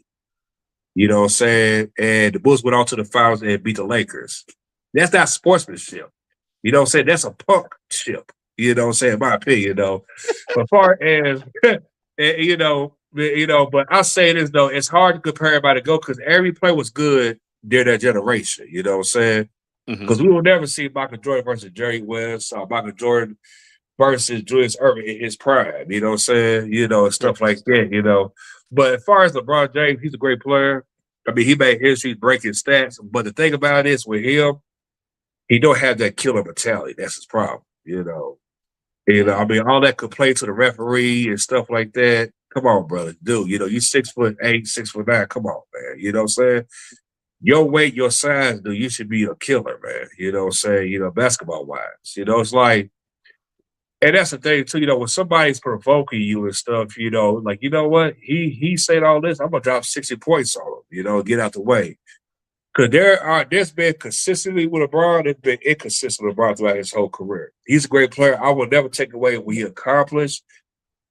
But I'm sorry, like when I think about LeBron James, I'm like, okay, I could see him be compared to it's hard to say though, because he's his own person though, but he's not on Jordan's level. If he was on Jordan's level, he probably had like 8 championships by then.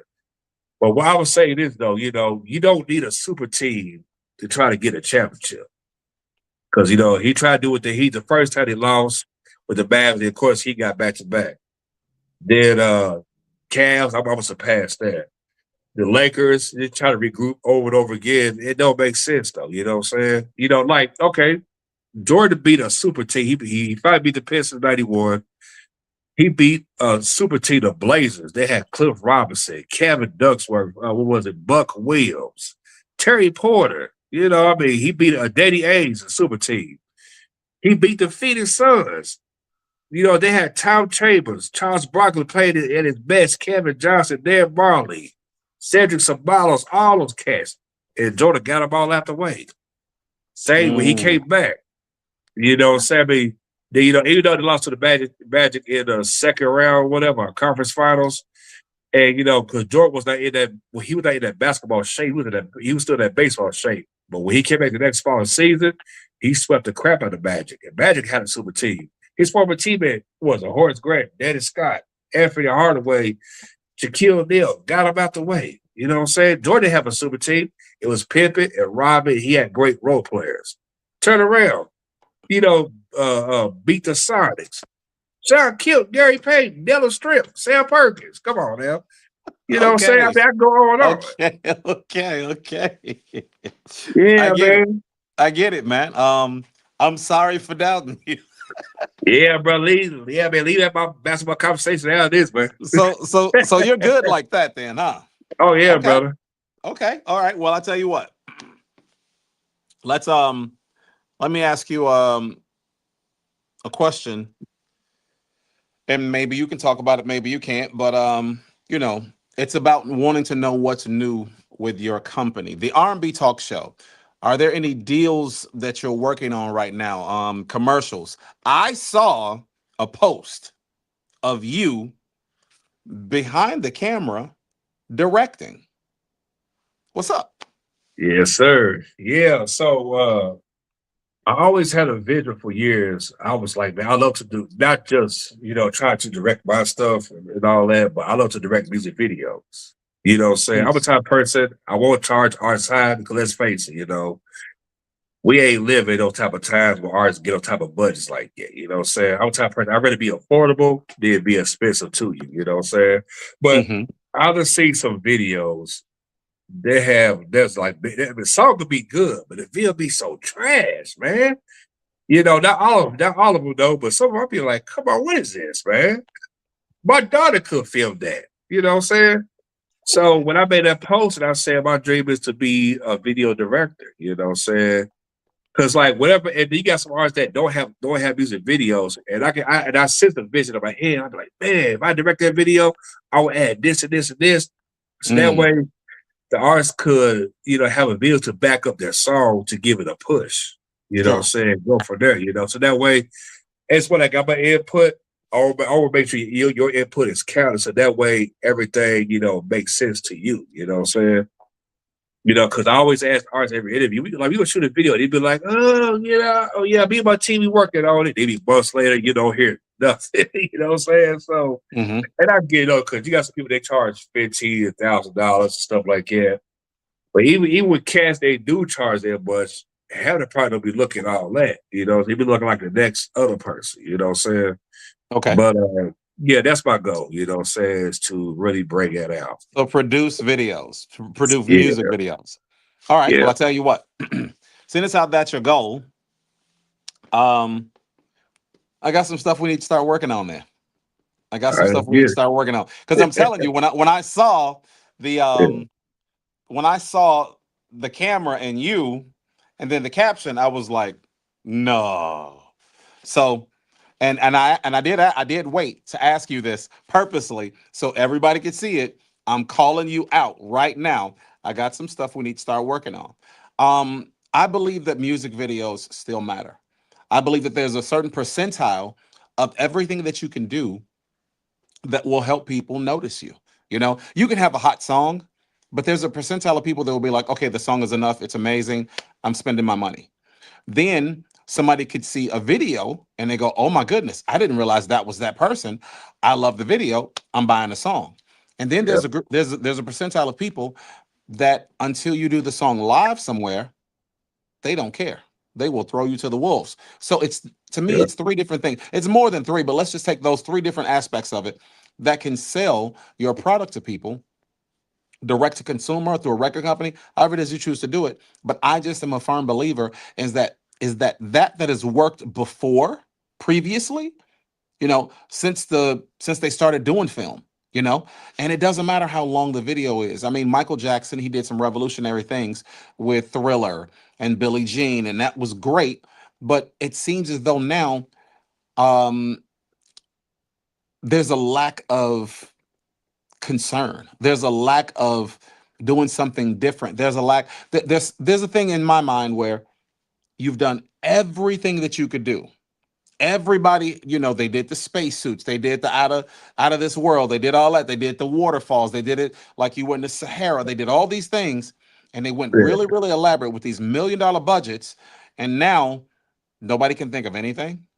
Nobody can think of anything like the thing I'm going to work on tonight. I'm doing it because I'm having fun. I'm not doing it to make money. I'm doing it to have fun because I realize if I have fun, it's contagious and other people will go. Because then there's a demographic of people who go, well, I didn't know he could still dance.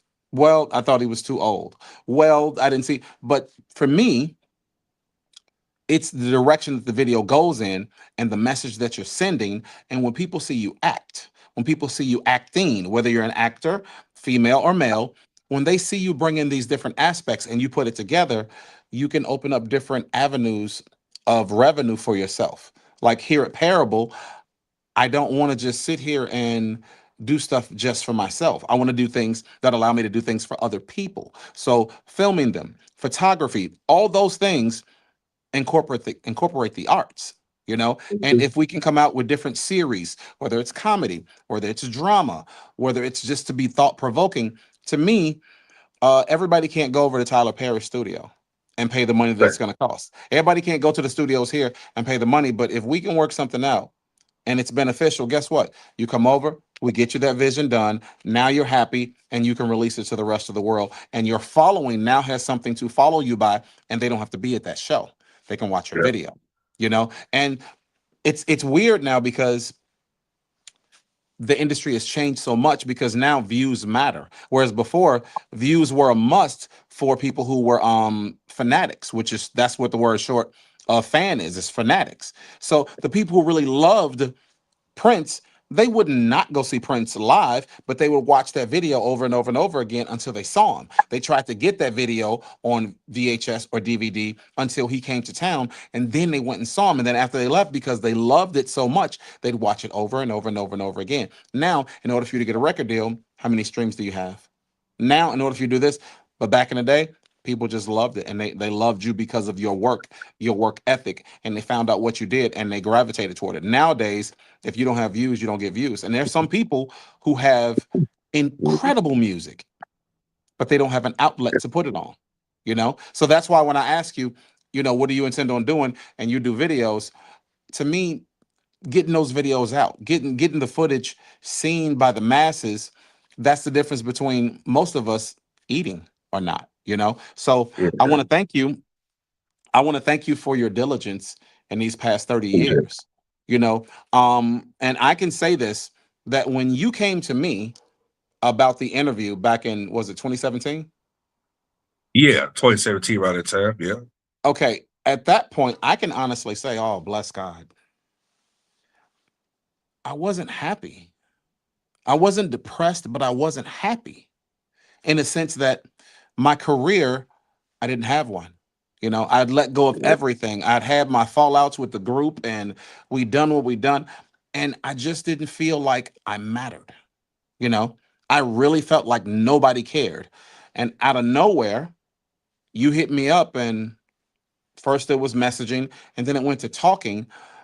But before the interview, you gave me a different outlook on me, not the group, just me, because I was in a room by myself. I didn't have anybody around me. I realized that, you know, my wife, wonderful woman, she's busy working, she's living her best life, she's doing everything she can to keep the family going. But there's still something that was missing in entertainment. And she can't feel that. She can't do that. That's not her job. Right. But when we talked, it gave me an understanding that I still mattered, that people still wanted to know. And that was one of the greatest differences in understanding how powerful um, presence is. See, I wanted to forget about all the things that happened in the past. I'd let it go, and I was busy being at home and working a 9 to 5 and not caring about anything. And I just got really, really used to not worrying about anything and just staying in this bubble. And then you came along and you said, "Hey, we can do this, and do you mind?" And as we got closer to the interview, you helped me realize that it matters. You know, what you've done is you reignited something that a gentleman that used to manage me, Andrew Griffin, he ignited something that gave me hope about what we could be doing and how we should be doing it. So to you, I say thank you. You didn't have to. I don't know what had you do it. I don't know what pushed you, but because of you, I felt okay. I felt better about what I had accomplished, and all the naysayers and the ways that they spoke of me negatively, it started not to weigh heavy on me anymore. You made a difference and you made me feel better about myself and what I had accomplished. And you helped me understand that there are people who care. Yeah. There I are people appreciate that want to hear the story. So to that I say, if it had not been for you, I could have still been in that slump. So I want to tell you thank you. I want to tell you that what you've done and what you're doing, it matters. It always has. And you have me as a brother and as a friend. Whatever it is you want to do. You got something you want to do here in Chicago. You tell me, I'm on it. I know you can't fly out here in a moment's notice, but if you say, "Hey, I got a potential client, can you go meet with them? Hey, I've got this. Hey, can you go check out that?" Doesn't matter what it is, brother. If it was not for you, it. if it weren't for you being as kind as you are, with the mentorship that you have, and that's another reason why I'm pushing for you to do podcasts and do live things like this with people because we need it. You know, people need to know that they matter. All these artists that, whether they're one hit wonders or they broke up bad with a group, it matters, man. You have brung light to people for years that have fallen off or felt like we didn't matter. So for all of them, I say thank you. For myself, I say thank you. Yeah, appreciate Thank you for trusting us, it. trusting in us, and doing all that you've done because it's made a huge difference. And I want to say that um, whether we go into concert promoting, I think the people, the same people that you're getting their life stories and talking to them and having interviews with, if they are able to perform, dude, it's time for them to start performing again. Because there's this saying that, you know, music is, you know, there's no real R&B and blah blah blah. I won't even get into that debate, but what I will say is that the people that you've interviewed, there are thousands of people that would love to hear from them, that would love to see them perform. So even if it's a video like this, let's get them together so they can start performing. Let's get them together so they can be out on tour live somewhere, a city here or there. And not that they have to do a full 40-day tour, but it's important to start talking about those things because they matter. You know, music is timeless. And if you can fit the bill and still do it, this avenue, the R&B Talk Show, is a wonderful avenue to continue to springboard and activate those powers that you've been given, those gifts that you've been given by our Father so many years ago. You know, so Absolutely. thank you for that vision and following through on it because we accept it, we appreciate it, but I can tell you this for sure, we need you, brother. I appreciate it, man. That means a lot, man. Come for you, man. Yeah, I just that day, man. Before I talked to you, man, I remember I saw one of your interviews. You was on Vlad and stuff, and you know Mm. that maybe like a couple months later, I saw it maybe a year later, and I saw this light that was on you, and I was like, you know what? I'm gonna interview him, but it's gonna be about him. You know what I'm saying? Set the record straight. You know what I'm saying? It's like the Rick Webster story. You know, because it's one thing people know the group by. We already know. You know, man, got to go there. Hmm. But people don't know you, they know of you know what I'm saying, what you're, as far as performing with. But that's what always been my agenda was to really clear the air for a person, you know what I'm saying?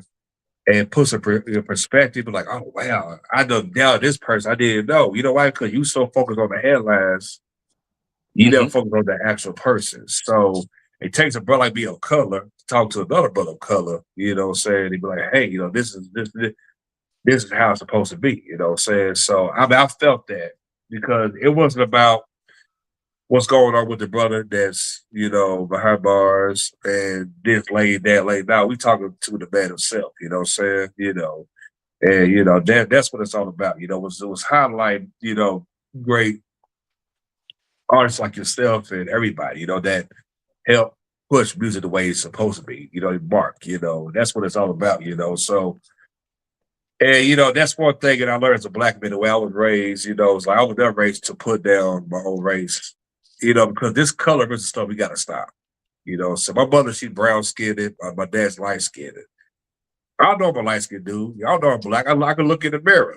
You know what I'm saying? But I don't look at myself like, oh my God, I'm light skinned. I gotta do light skinned stuff. Nah, man, you doing all that crap, man. It's corny. We Hmm. gotta stop that. The problem with the black community, we are so delayed and that was ridiculous. If Spike Lee was to re-release School Days and to put in movie theaters, that would re-wake up a lot of folks that was coming up at that time. Also, enlighten people that's already coming up at this time. You'd be like, wow, so we got to stop it. Because understand that, like, our skin tone is a shell. My blood cells are the same. So that's where people need to stop that. Me and Keith, we have a conversation about this one, like, they mentioned, but it's sad though that you played a colorism part. That doesn't make sense. But your mama light skinned it. So no, you did said a black man who was like me, that's this your mom's. You Well, know what I'm saying? let me say that about this. That's But you why love who you what you're love. doing is so important. You know, Yeah. because we still need that feedback. We still need that look of giving it. The village still has to be raised. See, we have to pick up the torch where let's just say Earth, Wind, and Fire, Michael Jackson, Prince, where they all left the torch, we have to now pick up that mantle and start doing it. So that way other Yeah. people can learn. That's more important to me than anything else. And that's the reason why the humility in serving is so important. If you know I'm there for you and I'll do whatever it is I can, you can utilize that and do it the bad way and the wrong way, or you can really make some good things happen with it. My interest is to make great things happen with it. So I say to you again, and on whatever platform that it needs to happen, I just need you to let me know what that is so we can move forward, because we can always say, well, black people are always on black people. We know that, but what can we do to mitigate that? What can we do to change that? And I'm telling you, the difference that you make with being persistent with your talk show, being persistent with the mounds of information that you give, one at a time, it's working. I'm telling you, it worked on me, and I feel much better about it. I look forward to seeing your posts so I can learn something else about music that I didn't know. Regardless of all the stuff that I do know, I've learned thousands of things that I did not realize was even possible. And that because it came from you, it came from one source. It came from one person. And to this day, I haven't seen anybody come up and go, hey, that's not true. So on, so on. And it's from that person. Hey, it's me from blah, blah, blah group. And that's not true. I never did that. That rebuttal hasn't happened once. So your sources, the anointing over you, it really is an anointing. So I'm telling you, the only way to stop us from acting up on us, from black hate on hate and crime on crime, is to keep doing what you're doing. And we have to do it more. Just like you get people who preach about God and that he's coming back and what we need to do right, you have to preach these good things to do. You have to show us which way to go, because without that, that's what our problem is, man. That's why we're lagging so badly. We don't have that kind of leadership. We don't have that kind of following. And for everybody who doesn't want to listen to a preacher, they may listen to you. You have to feed them these things. You're going to feed it to them in a different way that eventually they will go and listen to that preacher, because they'll see you're connected with that person. They'll understand that your anointing came from those people and it's helping you be better for us. So that's the key to it, man. You've got a platform. It's a great platform. You can go negative or you can go positive. You can preach and teach, or you can just continue to be in the middle ground, but you've been doing the work of several people by yourself. And I'm one of thousands that you've helped, but I don't know how much anybody gets a chance to tell you that. But I'm telling you this in front of a live audience. I'm telling you this so it can be repeated and watched over and over and over again, because you matter. But your mattering makes it so much more greater, because you were serving others, putting them in a place so that they felt, so that they understood what they mean to other people.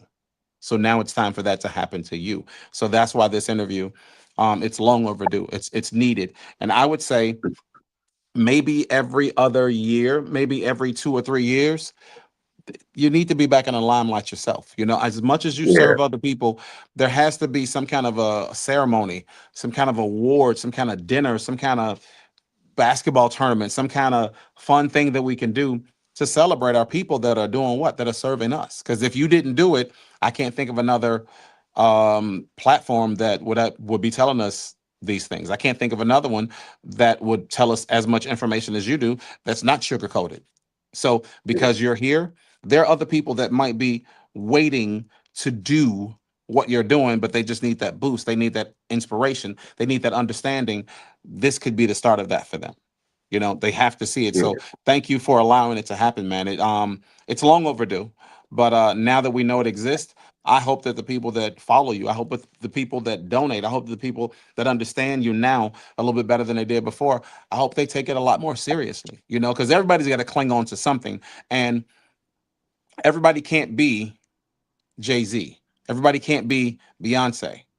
I realize now everybody can't be Don Cornelius. Everybody can't be you, but we have to support our leaders when they show up. We have to support our leaders when they show up. And what you've been doing, you've been leading.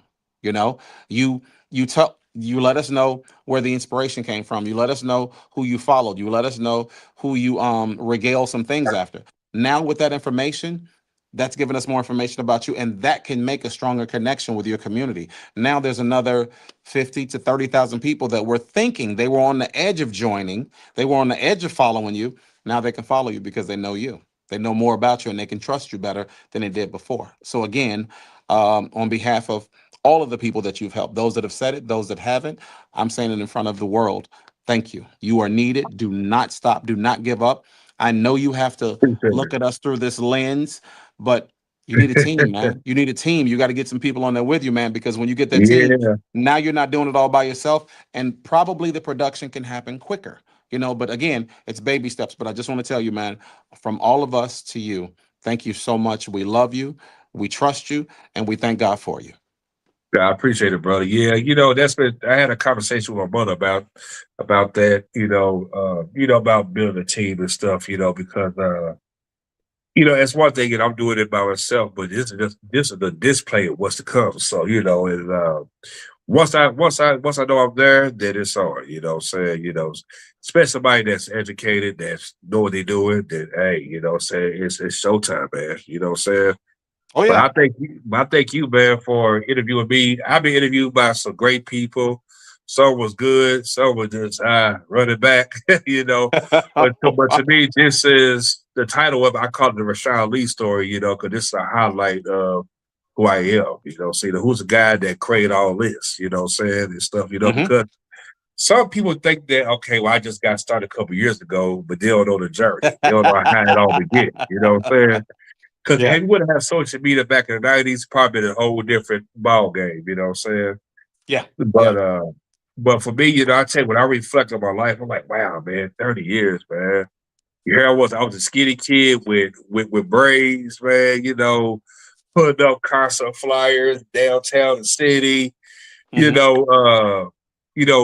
like the meet and greet, taking pictures and stuff for like with the artists, with the fans, and helping artists sell their CDs and stuff, cassette tapes, and being part of rap groups that came and went, So, and I tell you, my whole life is a movie, man. It really is a movie because, like, somebody asked me, I do a biopic of my life. Man, listen, you have to have 10 different parts of my life. You have to have 10 parts because I'm about to give you the 80s, 90s, 2000s, 2010s. Those versions, myself, it's a lot to it. But for me, it's like I never had to brag, but I love what I talk about my history. My work speaks for itself. Like if people type in the RnB Talk Show, Rashad Ali, it would tell you everything about me currently and whatever was the beginning of it. So my life is documented, and God is good, man. You know what I'm saying? Just Yes, he is. Yeah. Yes, he is. Well, let me ask you this before we get off. You mentioned it, and I had not thought about it very much, but then you mentioned it, and I was like, okay. So I guess I'm gonna ask you in front of everybody, um, I know there are people who that know you because they subscribe, but then there are going to be people that they looked on because I reached out to them, or they reached or through somebody else. So eventually I want you to tell them how to reach you, on all your different platforms. But my question is, you mentioned that you've been interviewed by a lot of great people, and I've heard you say that before in our talks behind the scenes, and I never thought to ask you, well, who? How did it go and blah, blah. So my question is this. You already said there's a lot of great people. So I'm going to ask you this in front of your audience. And it's pressure for me because whatever you're about to say, it's now recorded. You had all these other great people interview you, and you went to their platform and you did whatever it is that you did. And you said that they were great. So that means that, the interview went well. I don't know why you allowed me to do this. I don't know why you took the chance on me. I do appreciate it. I really do. But now that we've done it, my question to you is, what are your thoughts on the interview? And I need you to be very, very honest. If you felt like it was trash, if you felt like it was a slow, whatever. Yeah. So see, let's keep it real because Yeah. we're talking R&B. So Well, What are your thoughts? Well, you know what? You know, this be your first time. You did a damn good job, better than a lot of people I know. Because for me, as a host myself, as an OG host, I look for things what is wrong, I look for things what is right. You know what I'm saying? Like whenever I see a podcast this to Instagram, YouTube, or whatever, or even a talk show host, I'll be like, nah, they should never say this, should never say that. You gotta sharpen it up a bit, you know what I'm saying? And stuff. But one, you took your time, you was confident, plus we know each other, that made it better, you know what I'm saying? Oh yeah, I'm talking with my friends, so that made it really easy. Yeah. So, for me as a host, if I know a person or not, so like if I know this is how you is, okay, I'm gonna go that way. But also too, the thing about being a host, you gotta be confident, you gotta believe in yourself. So I felt that in you, more than you know your own. Because I was like, even though he never saw himself as a host. It was like artist throughout your life, then DJ and everything else. But I knew it was installed in you to do that. I felt like a guy revealed it to me, it was like 9 years ago or something like that. And it stayed in my head, man, like throughout the years. And I was like, okay, we talk about the interview. I said, I'm gonna wait till this company gets more seasoned. And, along with my history, then, we can talk about all the highlights and then, my upbringing and everything, because I felt that I knew it, man. I knew it, you know what I'm saying? Oh, wow. So, and like I said, whatever something that's on my mind, and if it's like positive, then I know it's going to happen at some point. Yeah, so, yeah, so I felt that, man, because I don't ask certain people to interview me that I know of. They one girl shot down. She tried to make her excuse, but she wasn't built for it. Like I told her, don't make your illness as an excuse. Just say, Rashad, you're a veteran, but I don't know if this interview will be successful the way I think. That's all she had to do. Some people don't know how to deliver that response, which I get it. But I knew you, and you're the first a fresh person to interview me. That's never happened. It's never happened. So this is history right on the RnB Talk Show. Absolutely. Yeah, but so you did a good job, man. I was looking at the comments while you was talking, I was talking and stuff. I'm like, man, I'm glad that everybody got something out of this, and I felt it, you know what I'm saying? So, oh, you're reading comments. Yeah, I was reading comments while you was talking, you know what I'm saying? Oh, okay. And of course, all I see is you. I don't see any comments. I'm just looking at you. Like you would see it like once it's over with, saying like the comments on the screen and everything. Sure. But yeah, I would tell you, man, like people that, as far as the interviewers of this generation, from like the pandemic on up, whatever. Starting out, boy, some people a little dry, you know what I'm saying? And but you was confident on the spot because I felt that in you. Because like the time you talked and everything back then to now, man, you just had it was like the light was on you. You know what I'm saying? This is Rick Webster's story. Yeah, this ain't it had to do with public announcement or anything like that. This is Rick Webster, the man. You know what I'm saying? So, and that's why I would say, if you believe yourself, always bet on yourself that you could do this. So yeah, man, for me, I trust you because had it would be anybody else, I'd be like, nah, just hit me up in a couple years. You know what I'm saying? Then we can run it from there. You know what I'm saying? But I do it, man. Because I appreciate it. Thank you. For one, you're well spoken. I'm gonna tell you the reason why I let you interview me. Okay, when you and the RnB Bullet, we also have Vlad TV.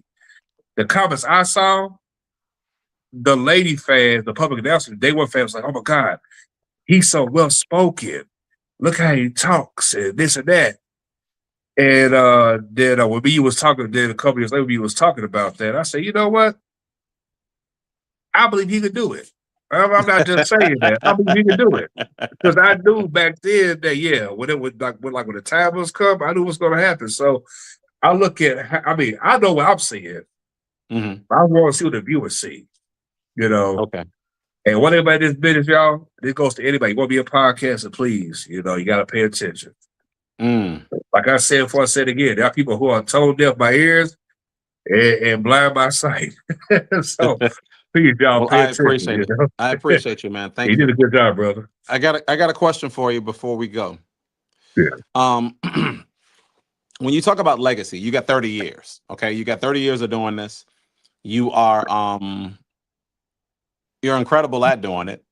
And it's obvious that you love it, but we all know you don't have to do it. So as we go our separate ways, what's the message that you want to give to people that they can play back for years and know that you were true to it, know that that was your guiding light, know that that was what you were doing, that's the reason why you've been doing it for the past 30 years and you'll continue to do it. What's the message? Why are you doing this so much, so long? There's other things you could have done. You could be a sports commentator, you could be a full-time engineer, you could be a writer, you could be a director. Why are you doing this? What's the message that you want to give to us? Well, the message I want to give, you know, it was something that was installed in me, you know, saying God, you know, brought this to me, you know, saying that he gave me the tools to, you know, execute this, you know. I knew that, you know, in order for me to have a voice, you know, I got to know what I'm talking about. And then too, you know, it's like for me, you know, I said to myself, you know, I was like, if I was not doing what I'd be doing, where would RnB at today?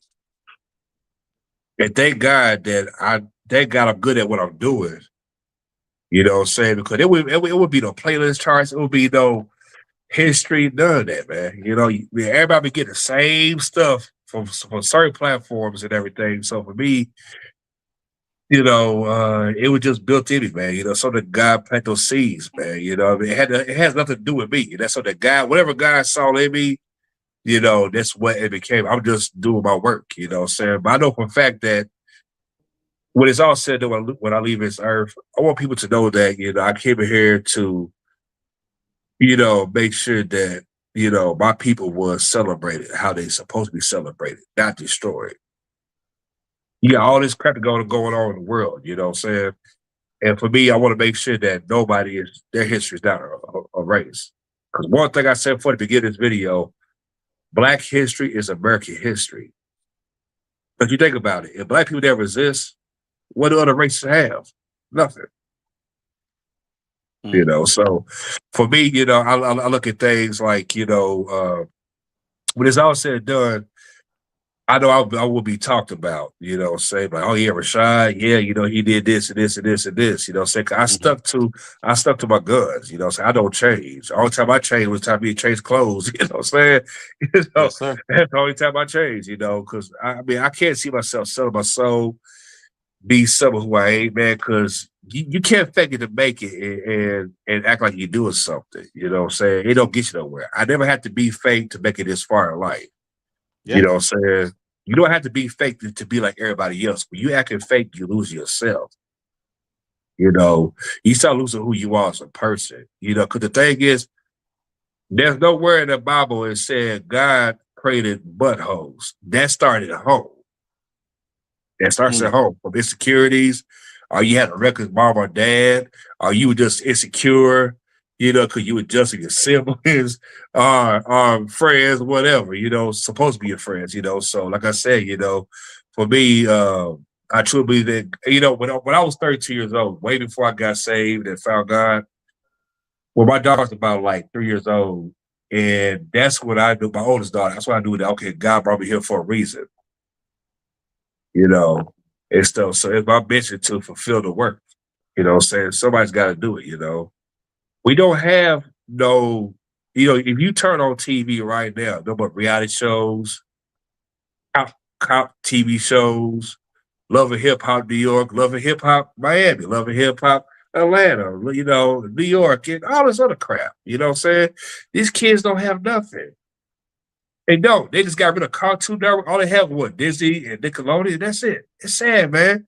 Back in the day, you can watch a comedy show, a different world, and watch, Soul Train. You can be with your kids, and so everybody's comfortable. You watch the what Soul Train Awards.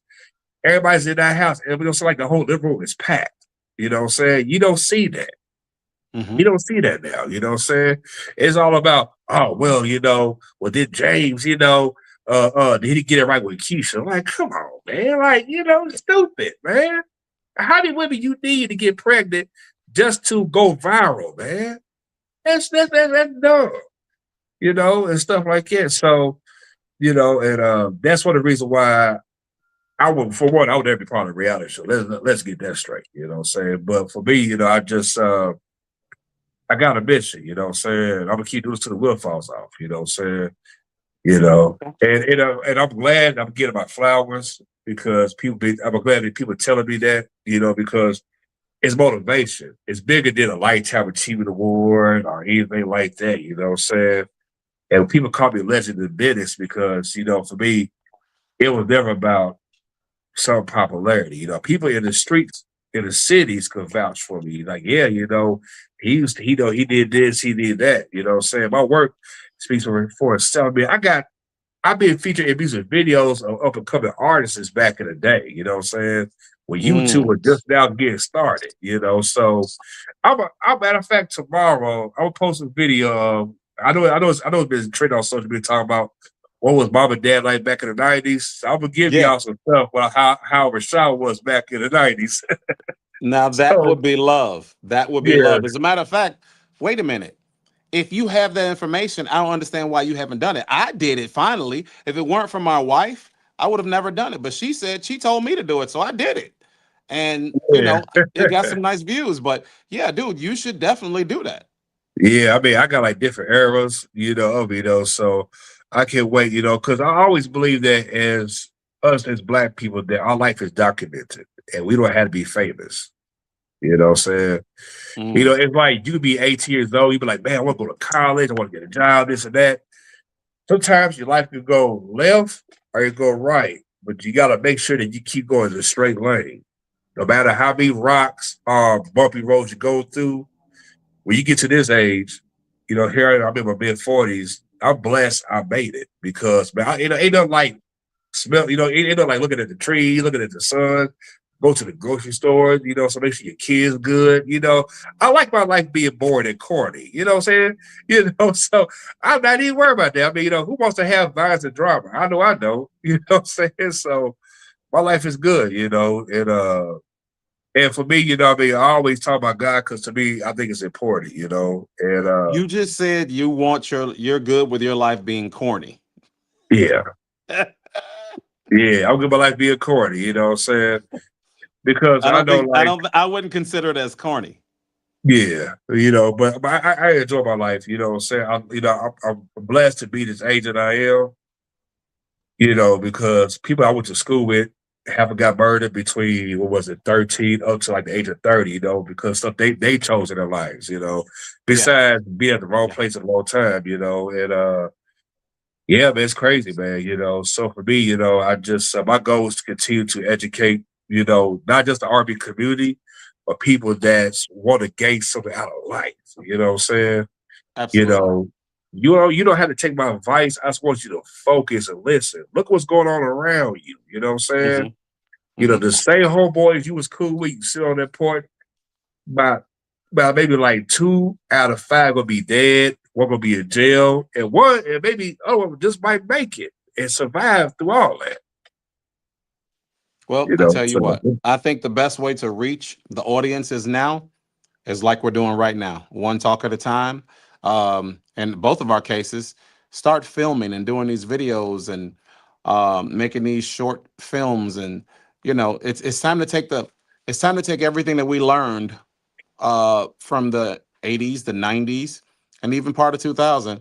And now it's time to start educating people because there are people that want to see it. There are people that deserve to see it. There are people that need to see it, and they need to see it from us. They need to see it from you, especially because you got 30 years of promoting. You got 30 years of talking. You got 30 years of allowing us to know the kinder side of things. So again, hats off to you. Thank you so much. I hope that this has not only helped you, but I hope it's helped your viewers. And I wish you nothing but success, man. I wish that the viewers and all the other things that you can do will be pushed even harder. You know, it'll be Yeah, uh, tenfold, because again, when you have people that have the heart of Christ and they just want to do right and they just want to keep teaching people and they just want to help, you know, they deserve a certain amount of support. And I'm not talking like, oh, give me your money and we need to do this. No, they deserve that support to know that yeah, what you're talking about doing, we understand it. It matters. Oh, yes, I do want to know that. Oh, yes, I do see that. You know, waiting for some company to tell me I'm good enough to be in a film that probably doesn't depict us in the brightest light. Waiting for somebody to tell me that I'm good enough to be in a video that's going to show me at my worst instead of showing me at my best. We have the power to change that. We have the power to help our people, help other generations, help other people, help other nationalities, help other communities reach for some things that normally, you know, if you go back 30 years, nobody had you couldn't take a phone and film something and get it across the nope, internet and it'd be looked at. You so didn't good. have that. So I say, let's take the power, let's take the understanding of what we do have and that influence and start to use it, you know, because that's the only way our people are going to get happy. That's the only way our nationalities, that's the only way we're going to get everybody to be one big melting pot, is by promoting one another, is by working with one another. I'm not going to classify myself and say I don't want to work with any other race. No, I want to work with everybody so that we can all be human together and enjoy off one another. Because if we take that aspect and we say, okay, well, I know my money makes a difference over here. I know that these black dollars make a difference over here, and I'm going to take that from them. If we do that, you make a point. But if you do that, that money that you took away from them, did you put it into your community to finance some things so you could survive and you could live? Because if you actually go through a war the proper way, there is separation. Are you actually prepared to separate yourself? So I'm going to say no. So I'm going to say, everybody welcome aboard. As long as you're not about that nonsense, let's work and let's help people one community at a time until we're all the same strength, until we're all happy, until we're all healed, until we're all solved. So again, I say to you, however it is, you need me. However it is. Now, let's be blunt. I DJ, I MC. Of course, I sing, I write. And I've got a few people that I know that are influencing me to do these things. Yeah. But whatever it is I can do for you to help bear this cross and move it along, to help you with the production of what needs to happen to continue to make people feel good and help them feel good about themselves, and to even work with the people who gave us great music that we don't hear from anymore. However it is you need me, I mean it, man. You let me know what it is. If it is within my power, it is yours so we can move this cross forward.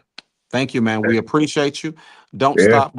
This is the beginning of giving you your flowers. Because sir, again, appreciate it. the thing I'd like to do, I'd like for some people to reach out to you and tell you where the dinner is, because you know it should be a dinner, it should be a banquet, it should be an award given, it should be some kind of ceremonies towards people like you. We got to find the rest of them and put you all in the same room and tell you thank you. So whoever puts that together, whoever spearheads that, count me in. I'm one of you. They're going to reach out to you and you let me know whatever it is we need to do, brother. So thank you from all of us to you. These are just the beginning of your flowers. We love you and we thank Appreciate you, it, man. Mr. The RnB Talk Show. Please give him a big round of applause, everybody. Thank you, thank you, thank you, thank you. Appreciate it, So man. we appreciate you, man. So Appreciate it, man. I don't know who you have coming up next on the show that you're interviewing. Do you want to give any special shout outs or anything like that? Man, before I start, yeah, big shouts to the fans that left comments over here. I really appreciate that. You know, even other public figures, I see y'all leaving comments and watching. You know, this right here, this been my most anticipated interview I have ever done in my career. You know what I'm saying? Not knocking the one that was good, but this right here was like the full detail. You know what I'm saying? Man, you know, Rick, my brother, man, you did a heck of a job, man. You know what I'm saying? You know, I mean, you know, man, you know, salute to you, man. Uh, also, too, okay, so coming up next, I have Mike from 112. That's supposed to be, matter of fact, tomorrow night, Monday. So I got him. Then I got this other brother on the 15th. And I want to say this to everybody, too, because I'm a mind. So I'm getting close to 500 interviews. So I found out that I have more interviews than talk shows, radios, podcasts, and YouTubers that started from 2019 to now. We talk about 7 years stretch. Now, how many platforms you know that came out in 2019 got that many? But just gonna show you for me, what separates me from a lot of people that I'm gonna give the fans what they need to hear. So it's good stories, good history. That's what matters the most. You know what I'm saying? Let me correct it. Tell black stories for black, legends. So even upcoming artists. So, say you can't put stuff in perspective, and you put perspective that's what's supposed to be in you. So let's keep that in mind. So, with that being said, y'all, this is the role was switched, on my show. I told Rick, I said, no, we ain't doing no pre-recorded, brother, none of that. You know what I'm saying? So, laugh Johnny on the spot, because the thing is, you got to be a veteran. You got to stay ready. I come from the area, you got to stay ready on calls. You know what I'm saying? Like, back in the day, they did one take. That's all I do is take one take. You could not go back. Nope. They got to be one Johnny shot. That was it. Brother. That's all it takes and stuff, man. But to everybody, you all have a blessed night, and we are out of here. God bless. Thank you for having me, brother. You got it, brother. Be well.